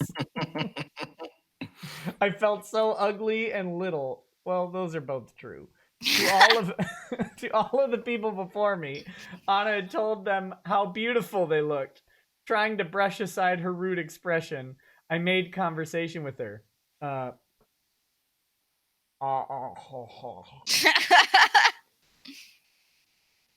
Hey, Anna, just so you know, I'm the guy who got you flowers, I said to her, hoping for a warm response. But Anna stared at me the same way Austin Powers had stared at the mole on the mole's face in Austin Powers 3. Chop it up and make guacamole. Yeah, because she was probably thinking about how much ricin you stuffed to those flowers. Oh, jeez. I don't know. I don't believe that happened. I'm gonna be the conscientious objector. I'm gonna say that is a misrepresentation of what had happened. I saw that. I hope the audience, did you see that? I saw that. I failed. No, I was talking. I don't know what he did. Did you, Nick? Can you focus on your camera and do that again, please? I think the audience missed it. Yeah, the audience thought, "Oh, it's still dripping. Oh, it's disgusting." I had to lick the gin off my fingers. Just like Russell licked the white creamy goodness out of Kiara the hooker. Oh God, it was disgusting. This is a Christian stream. I don't know why you're that's bringing that here. shit. That's right. I'm going to hell. There's nothing more. Oh God, that was worse. There's nothing more Christian than licking the stoma. Ow! cease and desist. Whose turn is it? Whose turn is it? Josh. Together, the pop star and I looked at the camera. Trying to be smooth, I put my arms. Ew, this is unwarranted contact. Trying to be smooth, I put my arms slowly around Anna. Unsurprisingly, Anna made a weird noise, like a "don't touch me, you freak" noise. Well, if it's unsurprising, why the fuck would you do it? Why? What? Wait.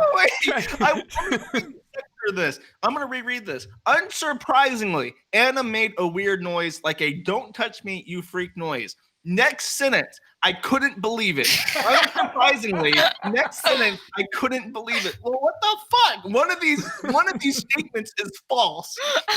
You have made a situation where one of your sentences is wrong, Mr. Greer. Wait a minute, but like trying to be smooth, I guess because he's taking a picture with her, so he has permission to at least be in proximity. But trying to be smooth, like I think he literally thinks that I did a meet and greet with Ariana Grande. If I just go ahead and grab her by the hip, right? Like, we're definitely going to get married and have babies within 9 months. Like, yeah, what was he thinking? Was he sitting there like, oh man, this is definitely where she's looking for a dude to hook up with after the show? The fan meet and greet full of 12-year-old girls? Well, you should know that the way you attract pop stars is you hold out your pinky and go, "Are you an actor?" then they can't reject you. Yeah, Russ, why don't you use the "I'm an actor" line? You almost killed yourself over it a chapter ago. You'd think that would stick in your memory. Like, at this point, there should just be a train track following Russell around, waiting for him to jump back in front. So somebody in chat posted, unsurprisingly, 2% whole milk. I couldn't believe it. Okay. After the picture was taken, Anna looked at me with a disgusted look and grumbled, "Thanks for the flowers." My heart was again trashed by a celebrity. I couldn't believe it. For the second time this paragraph, something couldn't believe it. Slowly, as I shuffled out of the tent and went to a bathroom and cried. I was half tempted to leave and not stay for the show. To make a long story short, I went to the concert and my place was right next to the stage. After the concert, I again was assaulted by the guards verbally and physically. My right to an enjoyable evening was stolen from me because I looked differently. But since I had gone through hell with Taylor Swift, I didn't want to start a commotion about Anna. I tried to be happy, believe it or not. I posted my pictures on my Facebook because it was cool that I did meet her. It just sucked because she hated me. Hey guys, I found a real picture of this encounter. I'm gonna put it over our faces. So if you've got the stream pulled up, you'll see it. You'll see it right in just a second here. It's a real picture of Russell Greer meeting Ariana Grande. Oh. I'm really excited to see. Man, this lag. I really want to see. I hate. Yeah, the 20-second delay is brutal, but it should be there now. Oh, there we go. There. Yeah. Russell, you've gotten taller. He was very tan for this picture. It's all that milk he's drinking. His bones are growing. Well, and Horatio, to be fair, Horatio had just firebombed him this time instead of Ken. And this was post-burn, Russell Greer. That's why he doesn't have any hair and why his skin's a little crispy. The skin grafts. I actually don't know if that's Russell or if this guy had just already read Russell's book and was like, ooh, I'm going to be at a fundraiser with Ariana. And I know how to handle this scene. What are you talking about? That's Russell. Looks exactly like him. just like him. Ooh. Oh, that's a man of the cloth, ladies and gentlemen. Weeks later, when the backstage meet and greet photos were available for viewing, I was stunned to see Anna passionate in every picture except mine. She had a disgusted look in my picture. It made me sick to my stomach. I tried talking to her manager about the entire incident, but amazingly, Nick, believe it or not, she ignored me. Who could have possibly predicted? Even though I was given his direct email, I'm sure you were giving that and you didn't find it on some fucking stalker website. Like some Kiwi Farms. Yeah, no, is this lawyer on Kiwi Farm? Or is this management on Kiwi Farms, Josh? It might be. Her manager is secretly Melissa.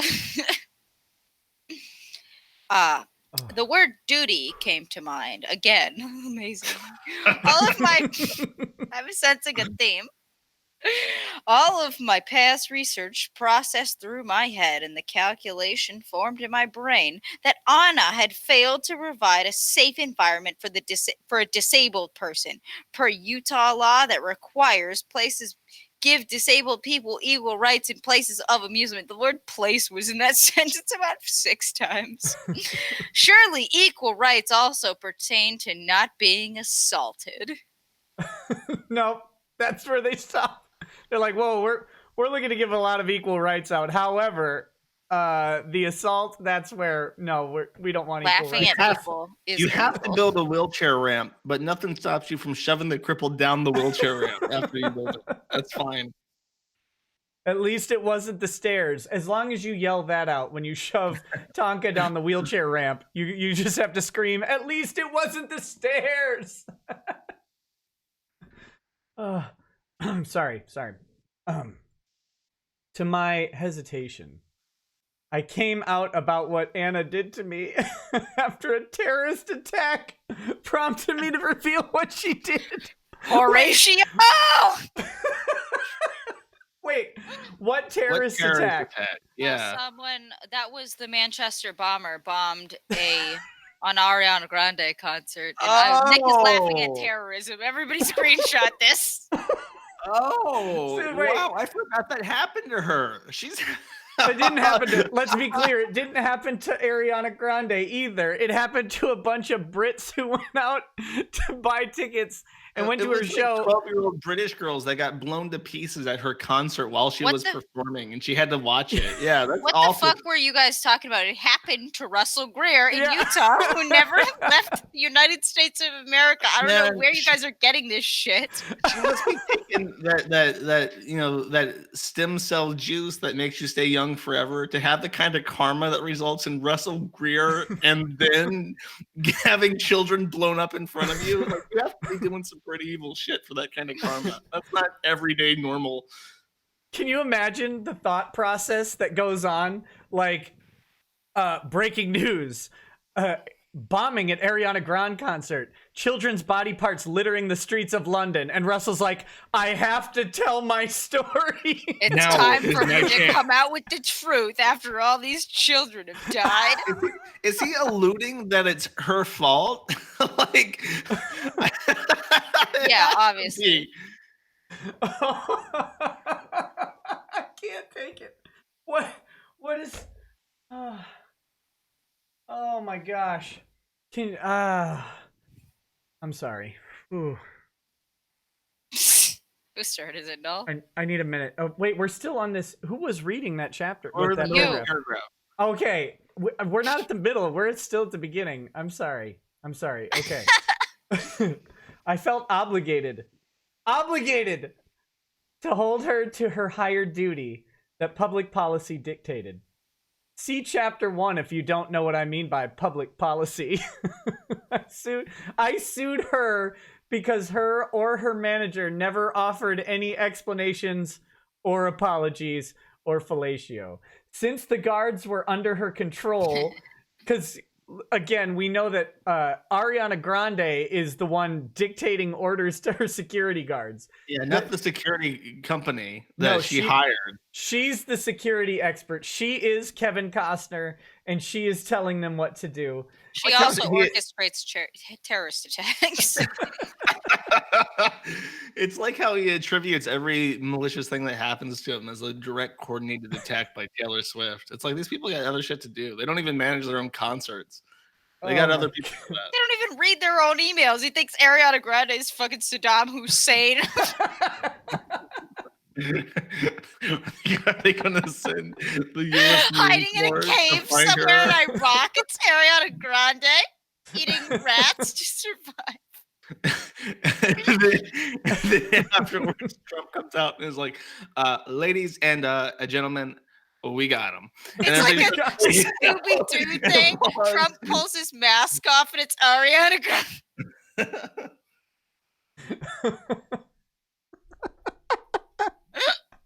After Ariana bombed all those children, she dug a hole in the middle of London and just hid in it for 9 days. And Russell was like, she's gone too far.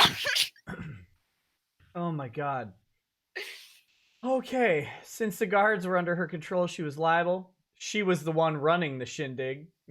Nope, that's the manager. Manager, several layers of separation between pop star who sings songs and looks pretty, and people actually making a show function, selling tickets and managing security. Yeah, he did use. He chose that word. That wasn't you making fun of him. That's what he said. That was an unironic shindig in the wild. Steve Irwin would be proud. To some, it may have seemed like I was truly litigious. No, Russell, why? She was the one. Oh, wait. But on the contrary, I just wanted celebs to put their money where their mouth was. So he doesn't want any money on his penis. And abide by their superstar status and duties. Psst, read chapter 1 if you don't agree. We're on chapter 11. I'm pretty fucking sure we read chapter 1. We didn't skip. I mean, it's kind of... to be fair, you did. You skipped all the way to 9. Well, that's because of extenuating circumstances, okay? I mean, to be fair, it's kind of nice of him to assume that if you read chapter 1, you definitely subscribed to all his weird bullshit, so you could just put it down in the bookstore. Don't invest your money. It's like, oh yeah, no, go back and reread if you guys forgot about the batshit insane things I said in chapter 1 that you agreed to. Early August came, and I felt that I had a very good shot at winning since the harm had happened directly in the jurisdiction and I had solid evidence. What evidence? What evidence? There's no evidence here. To my confusion, though, I somehow showed up half an hour late to the trial. The time got mixed up in my mind, and I had hired John Smith. He was on a warpath to bring me down. The judge was different than the last trial judge, but this judge, just like Judge Harris, had reeked of BI, kind of like BO for body odor, which is short for bias. For bias. BO, body odor. BI, bias. It would just be B. It would just be B, Russell. It doesn't need to be short. If you include the periods in the acronym, it is the exact same length. You did nothing. You actually wrote an entire sentence to explain what BI means instead this of just judge bias. Reeked of BIAS, which stood for bias. It wasn't even a trial for Anna, though, like it was supposed to be. I didn't even get her in the courtroom. She promised me. She promised me. Can he sue her for not showing up in court? Was that promissory estoppel? It had unfairly turned into a trial against me for irrelevant things I had said. I had written stupid comments on my Facebook, and John Smith, like the scumbucket he was, purposely twisted my words, and I almost got arrested in the courtroom. Oh my God. You really fucked up, buddy. John was such a drama queen. If you were the one almost getting arrested in the courtroom, you really fucked up. I don't think you're the one being a drama queen. You know, yeah, as somebody who has a lawyer in my family, I happen to know, and I'm sure you guys both know, that Facebook is the best way to win your case. People will confess to the dumbest shit on Facebook publicly, and you just yank that off and say, look, he said it. He pled guilty on Facebook. I win. Actually, the reason why Russell almost got thrown in the clink at this trial was because he posted on Facebook that he was going to, I believe I'm saying this verbatim, but someone is going to correct me, kick Greg Scortis' ass. And also that there was, quote, going to be blood in the courtroom. Oh my God. That's not smart. How do I How do I send I don't know, how do I send milk to Russell Greer? Whatever happened to you corresponding with Greg Skordas? Is he gonna come on the show? I miss him. I don't know. He He's got stopped hookers to beg. he stopped answering me, and then I got very busy and haven't followed up. So I will. I mean, after this stream, I'd stop answering you too. I'll mention this here since it's more topical. I mentioned this last time I talked to Nick. There was a while where he was threatening to sue me, and I kept saying, "Do it, do it." Russell, and then Russell, not Skordas. Skordas was not threatening to sue Greer. You're right. It was threatening to sue me, or threatening to sue my company or something. And he just kept saying it. And at a certain point, I was just like, "Oh no, don't throw me into the briar patch.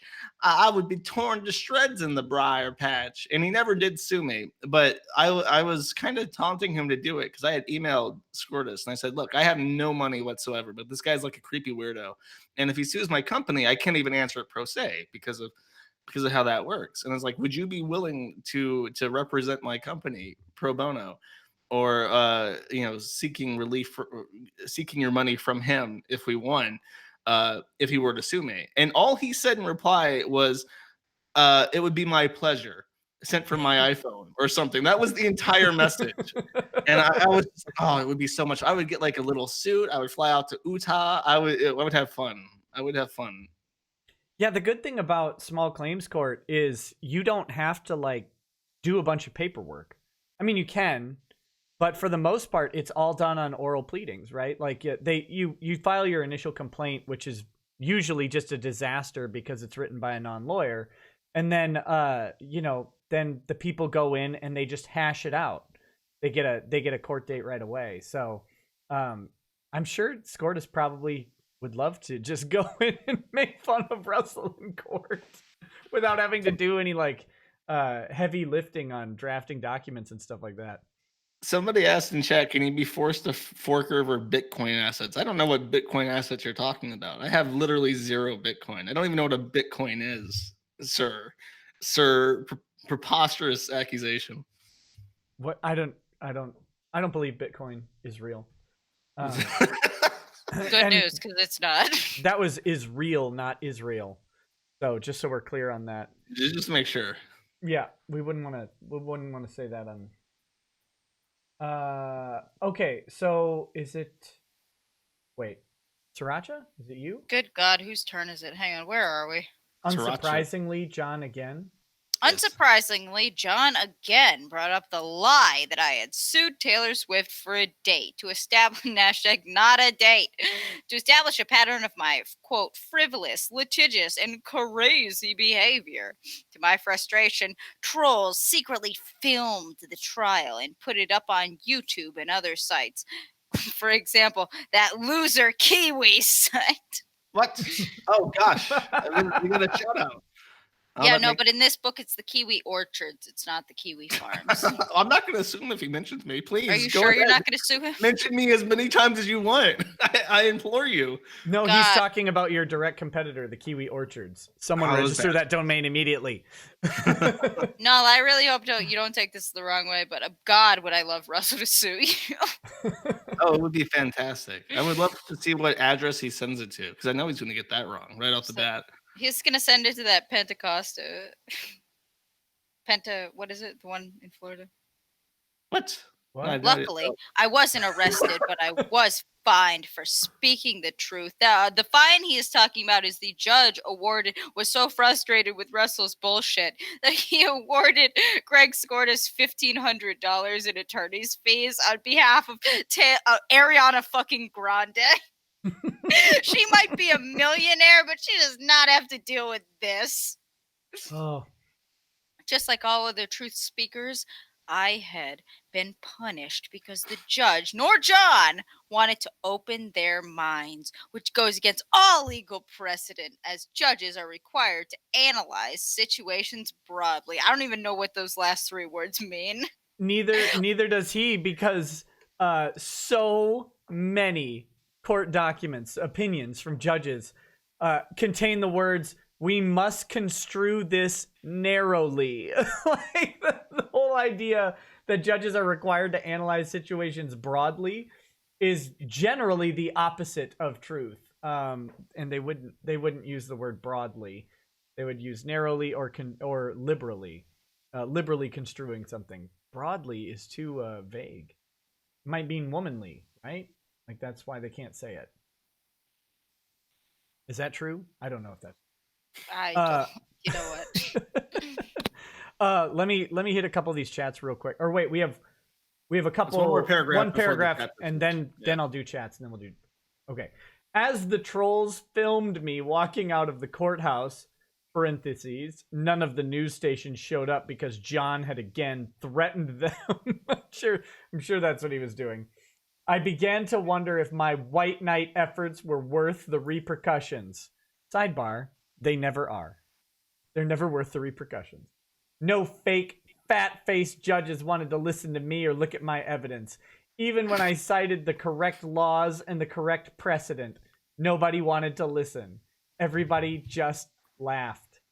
They didn't analyze the facts. They only analyzed me. This entire incident was one for the books. That's why I signed it Chapter 11 for this book. Can I just point out the hypocrisy of him calling the judges fake fat-faced? Like, why are you making fun of somebody's face, buddy? Andrew, wait, because you piss your pants every time anybody talks about your disability. Okay, real quick. Bagel Goose says, thank you, Nick, for the new Twitter profile pic. I think that was the tongue through the lips. Landon Mack and James says, want to know what really makes me a rage? Me having to miss your stream the other night because two of my friends invited themselves over to drink my booze. That's not cool. They should have brought booze with them. Metacurist Murdochian Archiver says, we're going to Chernobyl. Josh, you cannot escape. And absolutely. That guy lives in Ukraine. We're going to go to hit up Chernobyl. Oh, that'll at some point. That'd be hilarious. Don't go by the elephant foot. I hear that's like a quick death sentence. I'll take Greer to show him that. If you take Greer to the elephant's foot, it would cure his face. Metacurist Murdochian Archiver says, also thanks for the mod, you boomer. Metacurist, this is for you, buddy. Notice the shirt I'm wearing? That's right. That's a Sweetie Squad shirt. Oh, God. I bet you Jim hates that shit. I bet you he hates it so much. Good. Suck it, Jim. Lampshade says, Anna doesn't like flowers from square-faced artards? Probably not. Did the flowers have a droopy petal like on one side consistently? They were wilted on the one side only. You know what you should do? You said artard. You should use the Kiwi Farms filter and call them exceptional individuals. No, that's what he wrote. R-tards was the actual chat. I was reading. I didn't have to. If you get the actual word, you should use exceptional individual. That's my favorite. Statement. And then finally, Crocodactyl says Magnus did nothing wrong. Layman Russ yiff and warp. I never considered that Layman Russ is definitely a giant furry. Oh, that's disheartening. That's really depressing. The biggest furry, truly tremendous. All right, so is it my chapter? Who finished that? No, I just finished that. You're up. Yes. Chapter 12. I like how there's like precisely 3 paragraphs for each chapter, so I always get to open it. It's very princely of me. Chapter 12, quick blurb on the overhyped Colorado DJ trial. I also really appreciate that all of his chapter titles includes Irver in some context, so I get to trip it up each time. Towards the end of the summer of 2017, Taylor Swift was on trial for probably the dumbest case I've ever seen. No figure. No figure. I'll contest that. Some disgruntled DJ claimed that Taylor Swift had falsely accused him of grabbing her butt at a backstage meet and greet in 2014 when she was on her 1989 tour. This DJ was understandably fired from his job, and so he sued Taylor Swift and others for harms suffered. Apparently, the doofus wasn't hurting too bad for money because he got himself some fancy pants lawyer. As a side note, I have absolutely no respect for this guy. That all aside, it was a he said, she said case. Well, I'm glad that even after he got metaphorically stabbed in the heart by Taylor Swift, he still white knights for her. And her ability to destroy people's lives with random claims. Nick, what happened in this trial? I did not pay attention to this. I have no idea. I'm sure it was just dismissed because the guy couldn't produce any evidence. Oh wait, no.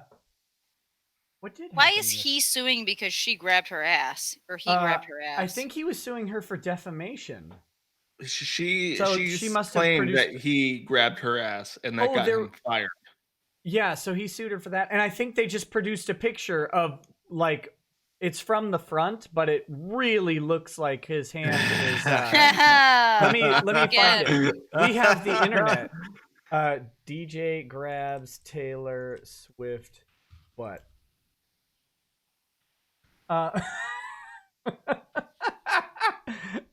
No, he's definitely not. There's no way he's not. It's like right up there. Hold on, it's coming. It's coming. Hold on. Here we go. That's for. He's got like a creepy pedo stash too. Oh yeah. God.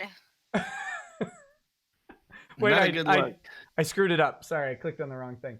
Yeah, there he is, guys. That's him definitely not grabbing Taylor Swift's rear end. Where is his hand if it's not on her ass? That's what I would ask. He's either hover-handing her or it looks like it's right over the crack too. That's where it's placed. Looks like he's going for the full Elmo with that one. I mean, I really like that these courtroom drawings of Taylor Swift look nothing like her. Oh my gosh. Look like a 40-year-old character actor on CNN. She countersued for $1.01, says Lampshade. Lampshade, who is not a he. I apologize, Lampshade. I apologize. Laughably, the guy had no evidence. I read through his complaint months before. He was grasping at straws, just like he was grasping at Taylor Swift's sweet thong line. I felt so sorry for Taylor and her mother. Not sorry enough because he wished her mother would die of cancer and get wrecked, bitch. Since they had to go to trial for the weird DJ. Even though Taylor hurt me, I believed her in this case. She had no reason to lie. In fact, with everything explained in Chapter 1, public policy dictated that Taylor Swift be an example and tell the truth. Whatever the fuck that means. When you said that he said he wished her mother had died of cancer, I'm just imagining a scenario where she's dying of cancer and she goes to visit her at the hospital and posts the picture of them at the hospital, and then Russell Greer makes a complaint about how she's visiting elderly, sick, dying cancer patients in the hospital. Yeah, did your mom even write you a song, Taylor Swift? Yeah, what did she do for you, bitch? Come on now. Why would you do that to me? Frustratingly, the guy got an incredible amount of news media attention, not butt cheek, over something that he had no evidence of! Exclamation point. I couldn't believe it. That's where the exclamation point should have been, Russell. He did interviews here and there. Fox News and CNN covered the trial. It was broadcasted everywhere over the dumbest thing imaginable. When I had tried to tell the news about my case, which I had rock star evidence of, the news directors rolled their eyes and made excuses. That was if John Smith hadn't already warned them about me. The logic for allowing a hokey lawsuit to be covered internationally, but disallowing a lawsuit to be covered that I had solid evidence and arguments for made very little sense. Now, interestingly, Sriracha, correct me if I'm wrong, but earlier in this book, was he not complaining that his lawsuit was getting international coverage? I mean, this book is titled How I Became Internationally Noticed, so he must have prided it on some level.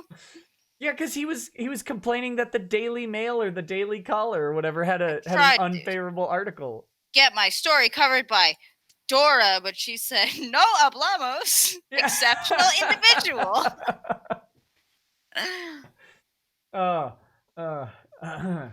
Made very little sense. Unlike the DJ, I didn't want my 15 minutes of fame. I only wanted to bring awareness to an unfair situation. But my character was assassinated. and I ignored when I came out about the truth. Really, it all fell back onto the automatic believability that stems from one having a lawyer and the other, me, not having counsel. The media reminded me with their coverage of the DJ of how biased they were. If the news wouldn't listen and report, then my book would tell all. Dun dun dun. And we're in the last chapter, guys, and this chapter is the end. The story has ended actually 2 chapters ago. Yeah, Lucky But number 13. he doesn't know how to end this book at all. This is about, I think this is personal motivation or something. Is this my turn? Nope. Nope. Go ahead. Mine. I am the prince of the chapter opening. That's true. of the stream. 3 paragraphs. Chapter 13, Fighting the Taylor Swifts in Your Life. Oh, geez. As I sit back in my chair at my desk, hands rested beside my laptop, I contemplate the past year. It's October 2017, a whole year since I had decided to sue Taylor Swift in what started out as an attempt to get her attention to the situation. Little did I know that the entire thing would backfire on me. Little did I know that I would discover that Taylor disliked me. Little did I know that I would reach infamy internationally in every time zone. Little did I know that I would lose friends, housing, and employment over this. And little did I know I would discover things about myself that I probably wouldn't have discovered if none of this had ever happened. It's been about 10. No, I'm sorry. Go ahead. No, I'm just dying. I'm trying not to audibly laugh. I can't. Okay. I'm just imagining him, the way he describes it, okay? Sit upright in your chair and then put both hands on your desk and stare forward intently in contemplation. That's what he's doing. And I just imagine him with his, his default facial expression, just like staring ahead intently in like somber, self-righteous fury, thinking about the last year and how badly he screwed himself over. And that's my head picture for that paragraph. Yeah, I mean, he has shockingly ruined his ability to do anything ever. Like, you feel bad for people, or I do. I feel bad for people when the internet like tries to ruin their life to some extent. I don't really feel bad when someone does something that ruins their life without the internet's help at all. Well, it's like you look at internet drama and stuff and what affects people in their daily lives. And like me hosting the forum and the things people say about me, it affects my life. But on the plus side, the one thing I can say that's never happened to me is I've never been arrested and I've never filed vexatious litigation. And like nobody wants to risk knowing or associating with somebody who fires off random lawsuits, because even if somebody's like a nasty person or has a nasty history, the second they become like an active threat to the people they talk to in terms of legal situations, like that hurts your reputation more than anything, I would think. That's why I'm always surprised when I see people like not to bring this back to Maddox, but that's why I'm so surprised when people like still support Maddox and are like, yeah, he was right or whatever. It's like you realize that if you were in the same position, he would do this to you. That this is his response. Yeah, LA is a hot car though, so if you're in there, you're gonna die together.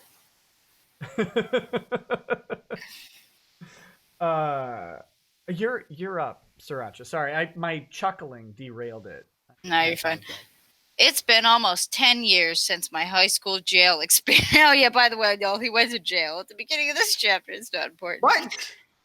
What? It was yesterday. I can still remember being a scared 18-year-old boy standing in front of the black and white height measuring device, having my mugshot taken by a deputy. I can still remember my jail cell door slammed tight and the sound it made when it electronically locked. I can still tell you who the inmates were in my pod and what they looked like. As if playing on repeat, I can still tell you when I saw Taylor Swift on the jail TV playing within my eyes. Playing within What? my eyes. When I said that, when I went on that tirade and said that I've never been to jail or been arrested and I've never sued anybody, what did he go to jail for? I didn't think that he had actually gone to jail when I He said went that. to jail for maybe writing a kill list and also maybe bringing a gun to school. What? Yeah, we didn't have one of his high school classmates on earlier. We had one of his paralegal course classmates on. But basically, what Russell might have done is he might have gone into a bathroom stall and written down a list of people that maybe needed to die by name on the bathroom stall wall. Like he might have allegedly done that and then gotten arrested for it. And then through some serious legal chops gotten out of it. And not his chops, obviously. His chops are paralyzed, but the legal chops of someone that his foster family hired and paid quite a bit of money to make it go away. But yeah, How old is he? Like right now? He's in his late 20s, I think. 26, 27. Oh, so this is like post Columbine, post 9/11. Yeah, don't do that. don't make kill lists at school. You will go to jail for it. And also, maybe all of the people on the kill list were females that he wanted to date. I mean, we're getting out into crazy town now. I know, it doesn't sound believable based on this narrative we've been reading, but I remember when I was in high school, I went to Niceville High School, so maybe it's just because it was just such a nice place. But I remember we had one Muslim girl who wore a hijab, and she had a massive circle of friends, and everybody adored her because she was different. Everybody else was like 99% white school. And then I remember there was like a cripple kid who was a bit weird, and he walked with crutches, and he had a girlfriend that was normal. So I think if you're just not shit, you can get a girlfriend in high school. I don't think life is that hard. I don't know if you understand the caliber of woman that Russell deserves. He Well, deserves. I'm saying that he seems nasty. I don't know, like what makes somebody so nasty? Because he's been nasty for a while. I don't think you get it, Josh. Russell will only settle for Ariana Grande. Oh, okay. He'll settle for her. So he needs a 10. He'll settle for her after being rejected by Taylor Swift. Like he'll settle for Ariana Grande. That's the Russell Greer mindset that you're dealing with, and there's a reason you can't fathom it. It's because it's just red-pilled truth. That's all it is. You're not black-pilled enough yet to understand that Russell deserves pop star poon. You gotta read Gorilla Mindset. And you've got to live Gorilla Mindset to understand why Russell knows that he can get Katy Perry, Taylor Swift, and Ariana Grande. Read that book? No. I think there is a Amazon review for that. Like, I read this book to try and learn how to be more alpha. And in the 5 years since, I've lost my girlfriend, I've lost all my friends, my family doesn't talk to me anymore, I lost my job. Oh, but, not 5 years, 5 months. Oh, 5 months. And it's like, well, okay, well, first of all, even if you feel better acting like this, it clearly has a detrimental impact on your life. Second of all, if you've got good family, lots of friends, a girlfriend, and a job, what do you think you're doing wrong? It seems like you've done pretty well. Be happy. What's wrong with you? Sriracha, you're like best friends with Cernovich. Care to speak to this? Mike Cernovich invited me to the premiere of Hoax and then forgot to send me the address of it. So I'm a little goddamn salty. He told me he couldn't send the address because Antifa, they were concerned about Antifa hitting the New York premiere. So I'm like, oh, that's cool. So I emailed him a couple of hours before the actual showing. I was like, hey, just checking up on that Antifa thing. He was like, oh my God, we're all already here. If Mike Cernovich were to invite me to the premiere of a movie, I would bring Bronx Blogger with me, except I fear the AIDS, so I actually wouldn't. I would bring toast. You'd bring toast? Yeah, avocado toast. Like, welcome to our city. Here's our specialty. It's avocado toast. Okay. Where are we? Here we are. Here we are. Sorry. And even after all of these years, I can still hear the warden ask sternly, "Who is Russell Greer?" That question has followed me through all of these years. During my first year of college, as a confused, helpless missionary sweating around down in Arizona, unsure in what he believed in. As a college student again, working 2 jobs. As a paralegal graduate who couldn't hold on to his onto is 2 words in this instance, Russell, who couldn't hold on to his professional jobs because of his desired dreams of spending years writing a song for Taylor Swift and then suing her. But through all of that, I feel that I have finally answered that burning, haunting question. Who is Russell Greer? He's a flawed human who does his best, and he doesn't get credit for his efforts. He's a regular guy with regular emotions. Given his acquired anxiety, he can do and say things he doesn't mean, but he's never purposefully malicious. He tries to treat others as he wants to be treated. But what I have found about myself, Russell Greer, is that I don't give up. I'm a fighter. I keep going, even if it means going up against the odds. I was born in a difficult situation and have found myself in unfair circumstances because of discrimination against me for being the way I was born. Despite the unfairness of my life and of the brutalizing efforts at trying to impress Taylor Swift, I'm still standing amidst the wreckage of my Cloud 9. And I wanted to share with you, my reader, that you too can keep standing even after you seemingly lose everything.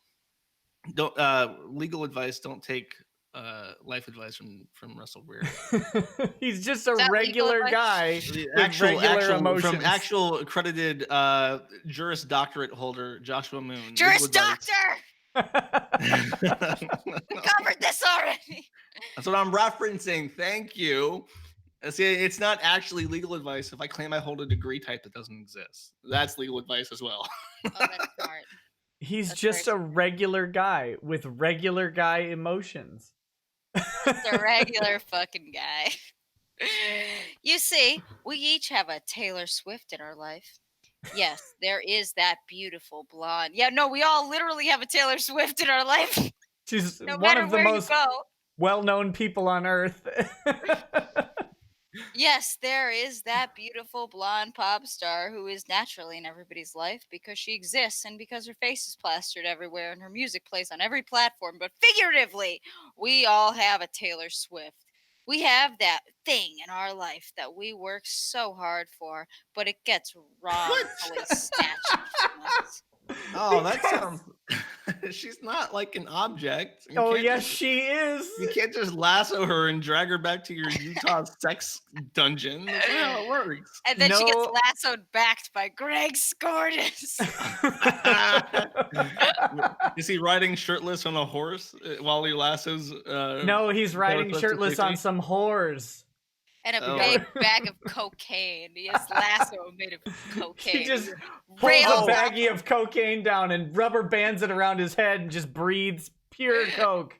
You reminded me of a joke I was going to make but forgot a long time ago. I was going to make a joke that the story would have been better if Walter had invited him to make crystal meth with him. That would have been a more interesting story than the fake lawyer who put himself at unnecessary liability. Where were we?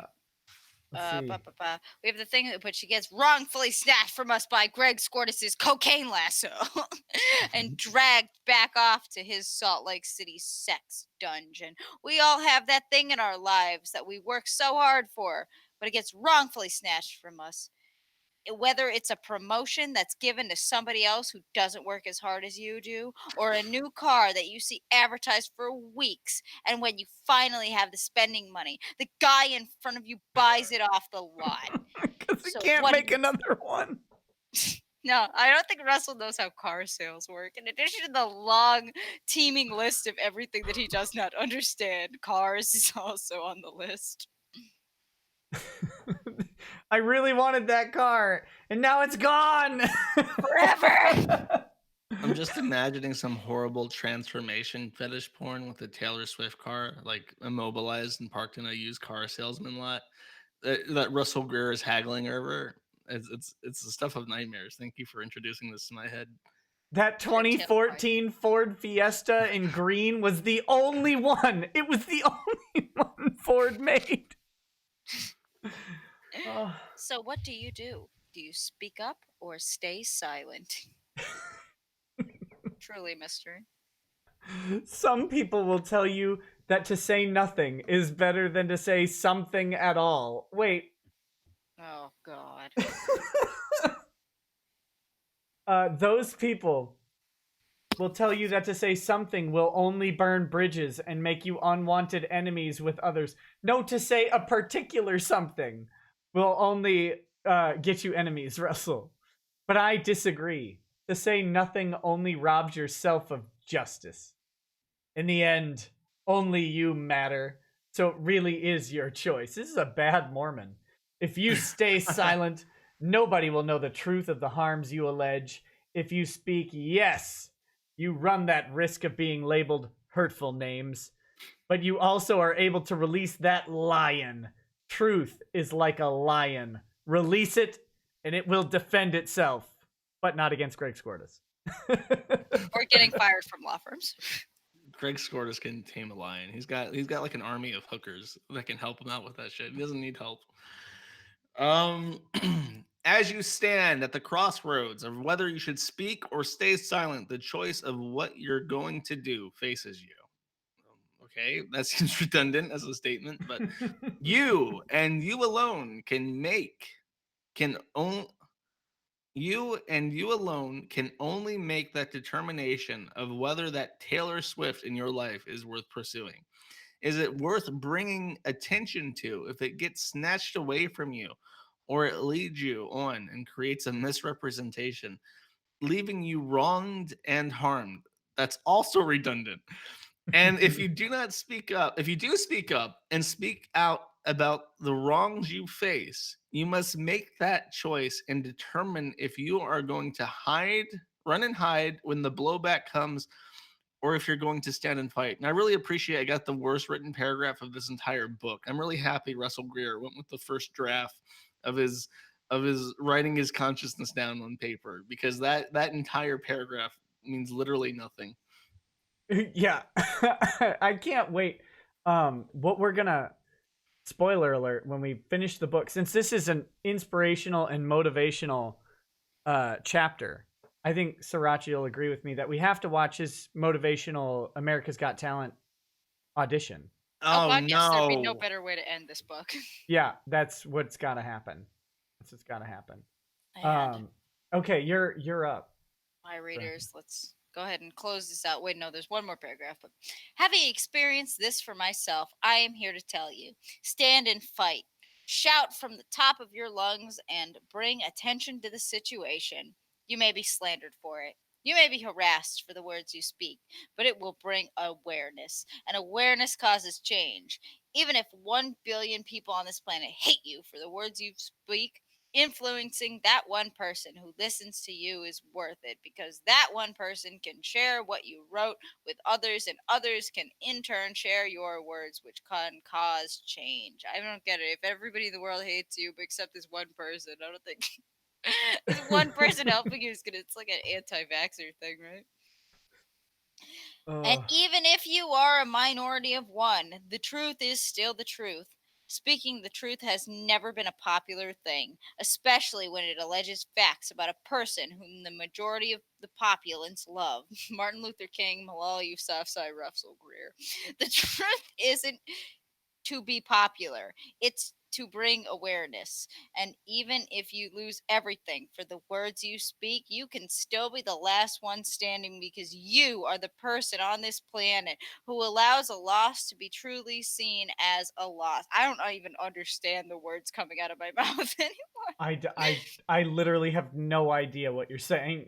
You can tell in this chapter that he wanted to write some pseudo motivational stuff, and just to close it out, and he had no concern whatsoever for what he's saying, so he just bashed out the first draft and never read it twice.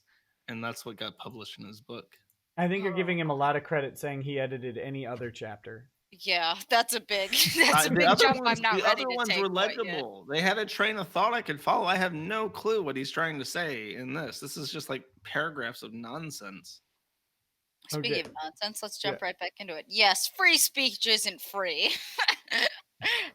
Neither are lawyers. It comes with consequences. Instead of viewing bad results as consequences, though, look at them as sacrifices for speaking the. What a terrible outlook. Instead of viewing bad results like, oh, this chemotherapy isn't working. It's a sacrifice. Let's keep doing it. For speaking the truth, view negative outcomes as a sort of one door closes, a better one opens experience. But who knows? Maybe speaking the truth will land you $1 million contract with your own television show. That's how it usually happens. A much better deal than I went through, losing friends, employment, and home. Look, it's a big gamble. On one end of the spectrum for speaking the truth, you got $1 million television show. On the other end, losing friends and job and home. That's it. I'm just imagining what he thought his TV show would be like. I can just imagine him on MTV, like the show Up Next, Why I Sued Taylor Swift, and it's like him mumbling out like motivational nonsense, and then after he leaves the stage, like a picture of Taylor Swift is projected on the wall behind where he was standing, and the audience just starts booing like the 2 minutes hate from 1984. That's the only thing I can imagine for him. My moderator Tess brought up a good point. She says lips to the last paragraph. So this is for Tess. Okay. I'll start over. It was one sentence. But who knows? Maybe seeking the truth will land you $1 million contract with your own television show. A much better deal than I went through. Losing friends, employment, and home. Sincerely, I hope you don't ever have to endure what I did for seeking the truth. It is my hope that maybe you'll be honored through the ages for the words you seek. Maybe you'll have statues and murals done in your likeness. Maybe parades will be held for you and your birthday will become a national holiday. Maybe followers will start a religion after you with your words becoming biblical and studied daily. Whatever your heart may be, and no matter what kind of Taylor Swift you had in your life, always speak. You never know how powerful your words can be. Bravo. Well, let's hear it, guys. Let's hear it. That is the book. I'm just imagining like a mural of Russell Greer. I'm imagining Martin Luther King Jr. talking about segregation as his Taylor Swift, or Jesus Christ talking about the Romans as his Taylor Swift. And I'm just filled with contempt. I imagine a mural of Russell Greer and being one of those like surrealistic paintings where they have multiple things happening that wouldn't naturally make sense, where he's there like mouth agape and a big thing of drool, and then like a beautiful woman washing her hair under, like maybe a Taylor Swift or an Ariana Grande washing her hair under like the drool waterfall that's coming. That's the mural I picture. I think Very artistic. I think that would sell massive amounts. That's disgusting. Don't ever say that again. Okay, we've got 2 chats, and then we will close out with some inspirational words from Russell himself, not from an impression, but from a real Russell Greer. Landon Mackinjames says, "I'm gonna draw an anime illustration of Null's toes." That's horrifying, but you should. Tillip says, "Now the 3 of you read Sonichu." We're not going to do that on this stream, but Sonichu is one of the potentials. We've got some more Russell to read, though. I think we've got that transcript. We've got his essay on why he wants to make your daughter have sex with him for $500. $500, just $500. $500. We're gonna do that. Oh, Cormoran says, Rackets. Several chapters back, I mentioned an Asian fake lips adult film. Unfortunately, it's all in moon language, so I could never find it for you. However, Pornhub kinky fake lips. Enjoy the horror. The horror. Well, that sounds horrifying. Send it to me. I can speak moon runes. I think he was saying he can't type in moon runes to find the lips from Japan. But maybe. Okay. So I have to do this real quick. Let me hide that, and then I've got the clip ready. Do you guys want this clip, like a link to it, so you can listen at the same time, or do you want to just mute your microphones and be like 20 seconds behind with the chat? What do you guys I've prefer? seen this more times than anyone involved in this stream, so I don't need a link. Just throw it up and I'll watch it.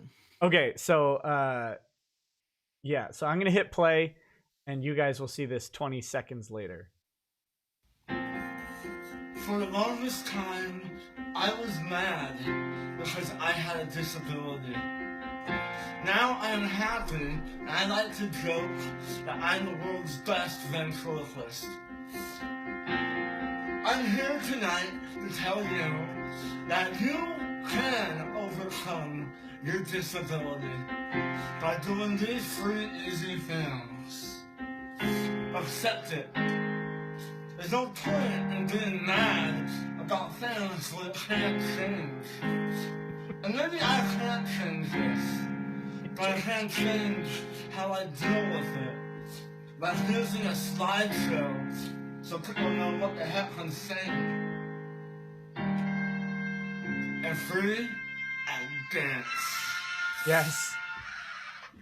I'd like to invite you to come and dance with me. Oh yeah, get it, Russ. Maybe I'll click. Get it, Russ.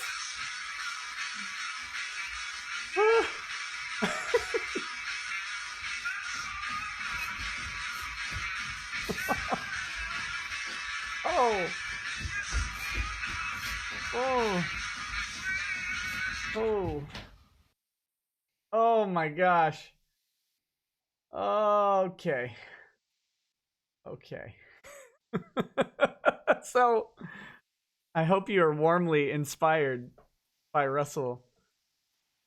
Oh. Yeah, I've had quite enough Russell tonight, I think.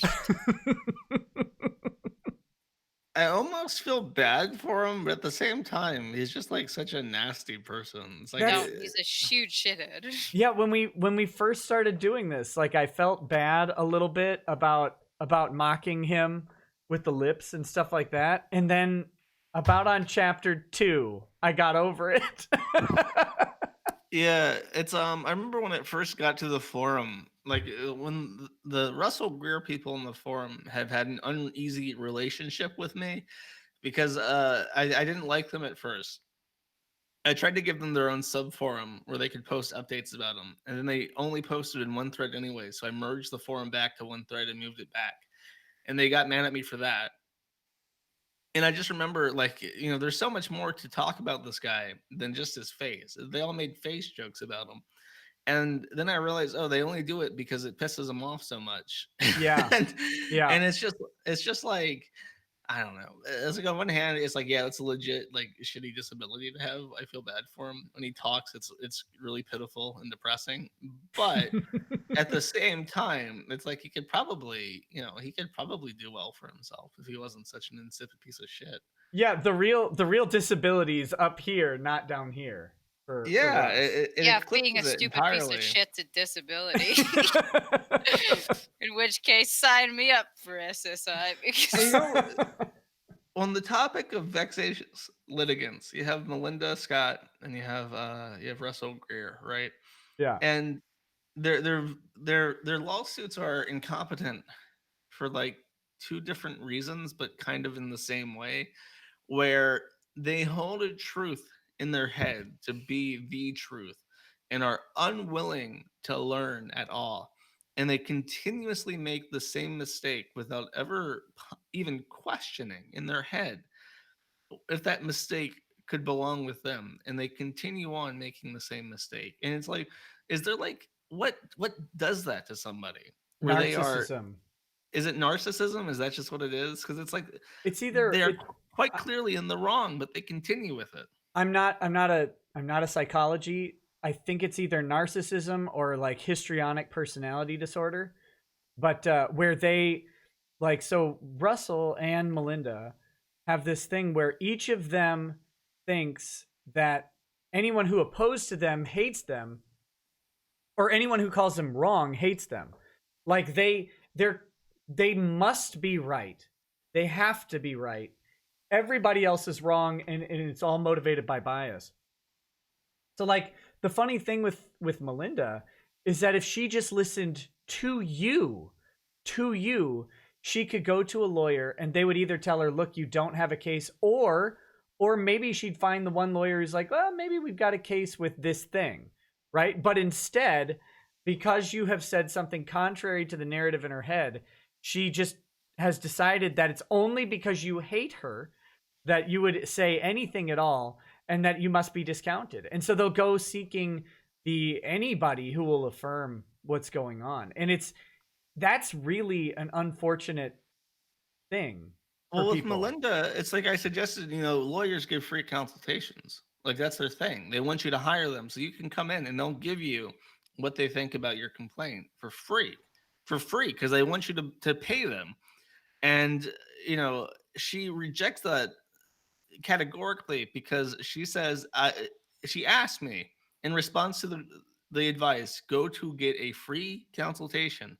She asked me in reply, are you going to pay for my child care services as I go to get a free consultation?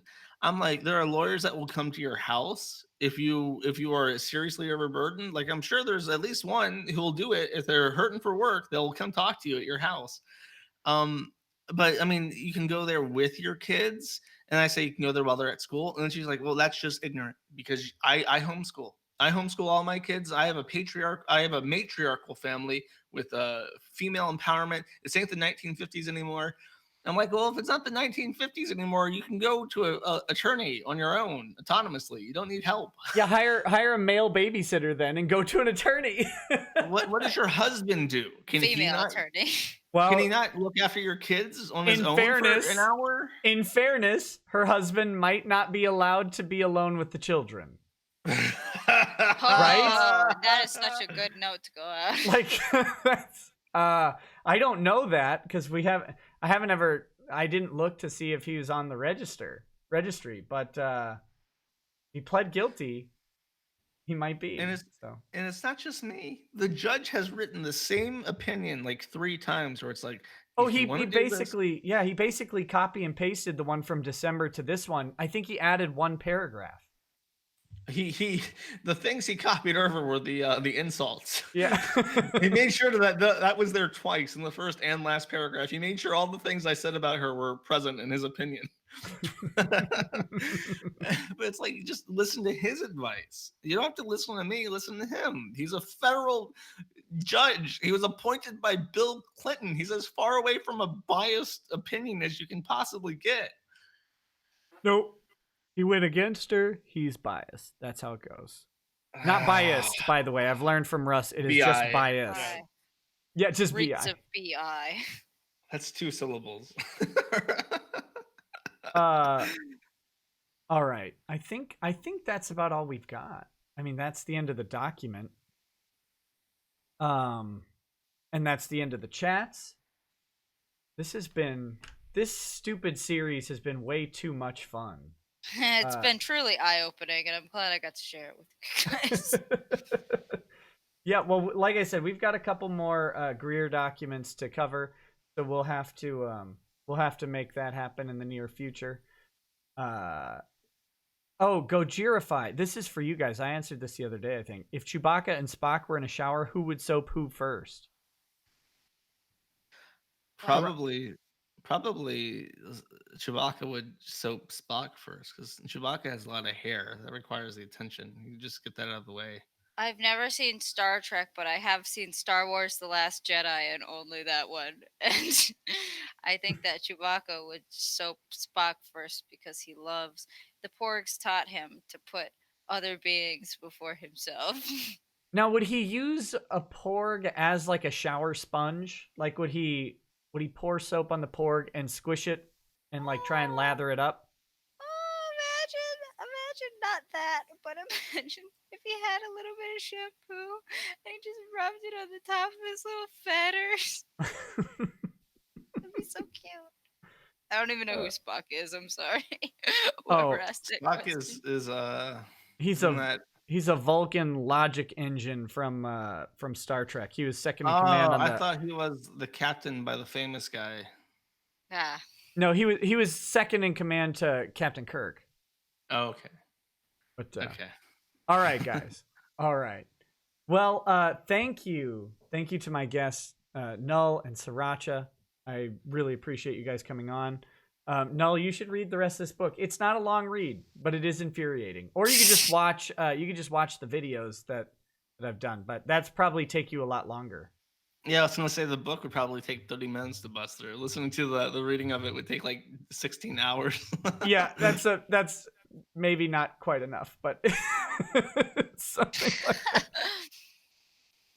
But yeah, so thank you. Of course, thank you to Sriracha for introducing me to the wonders of Russell Greer's book and Russell Greer.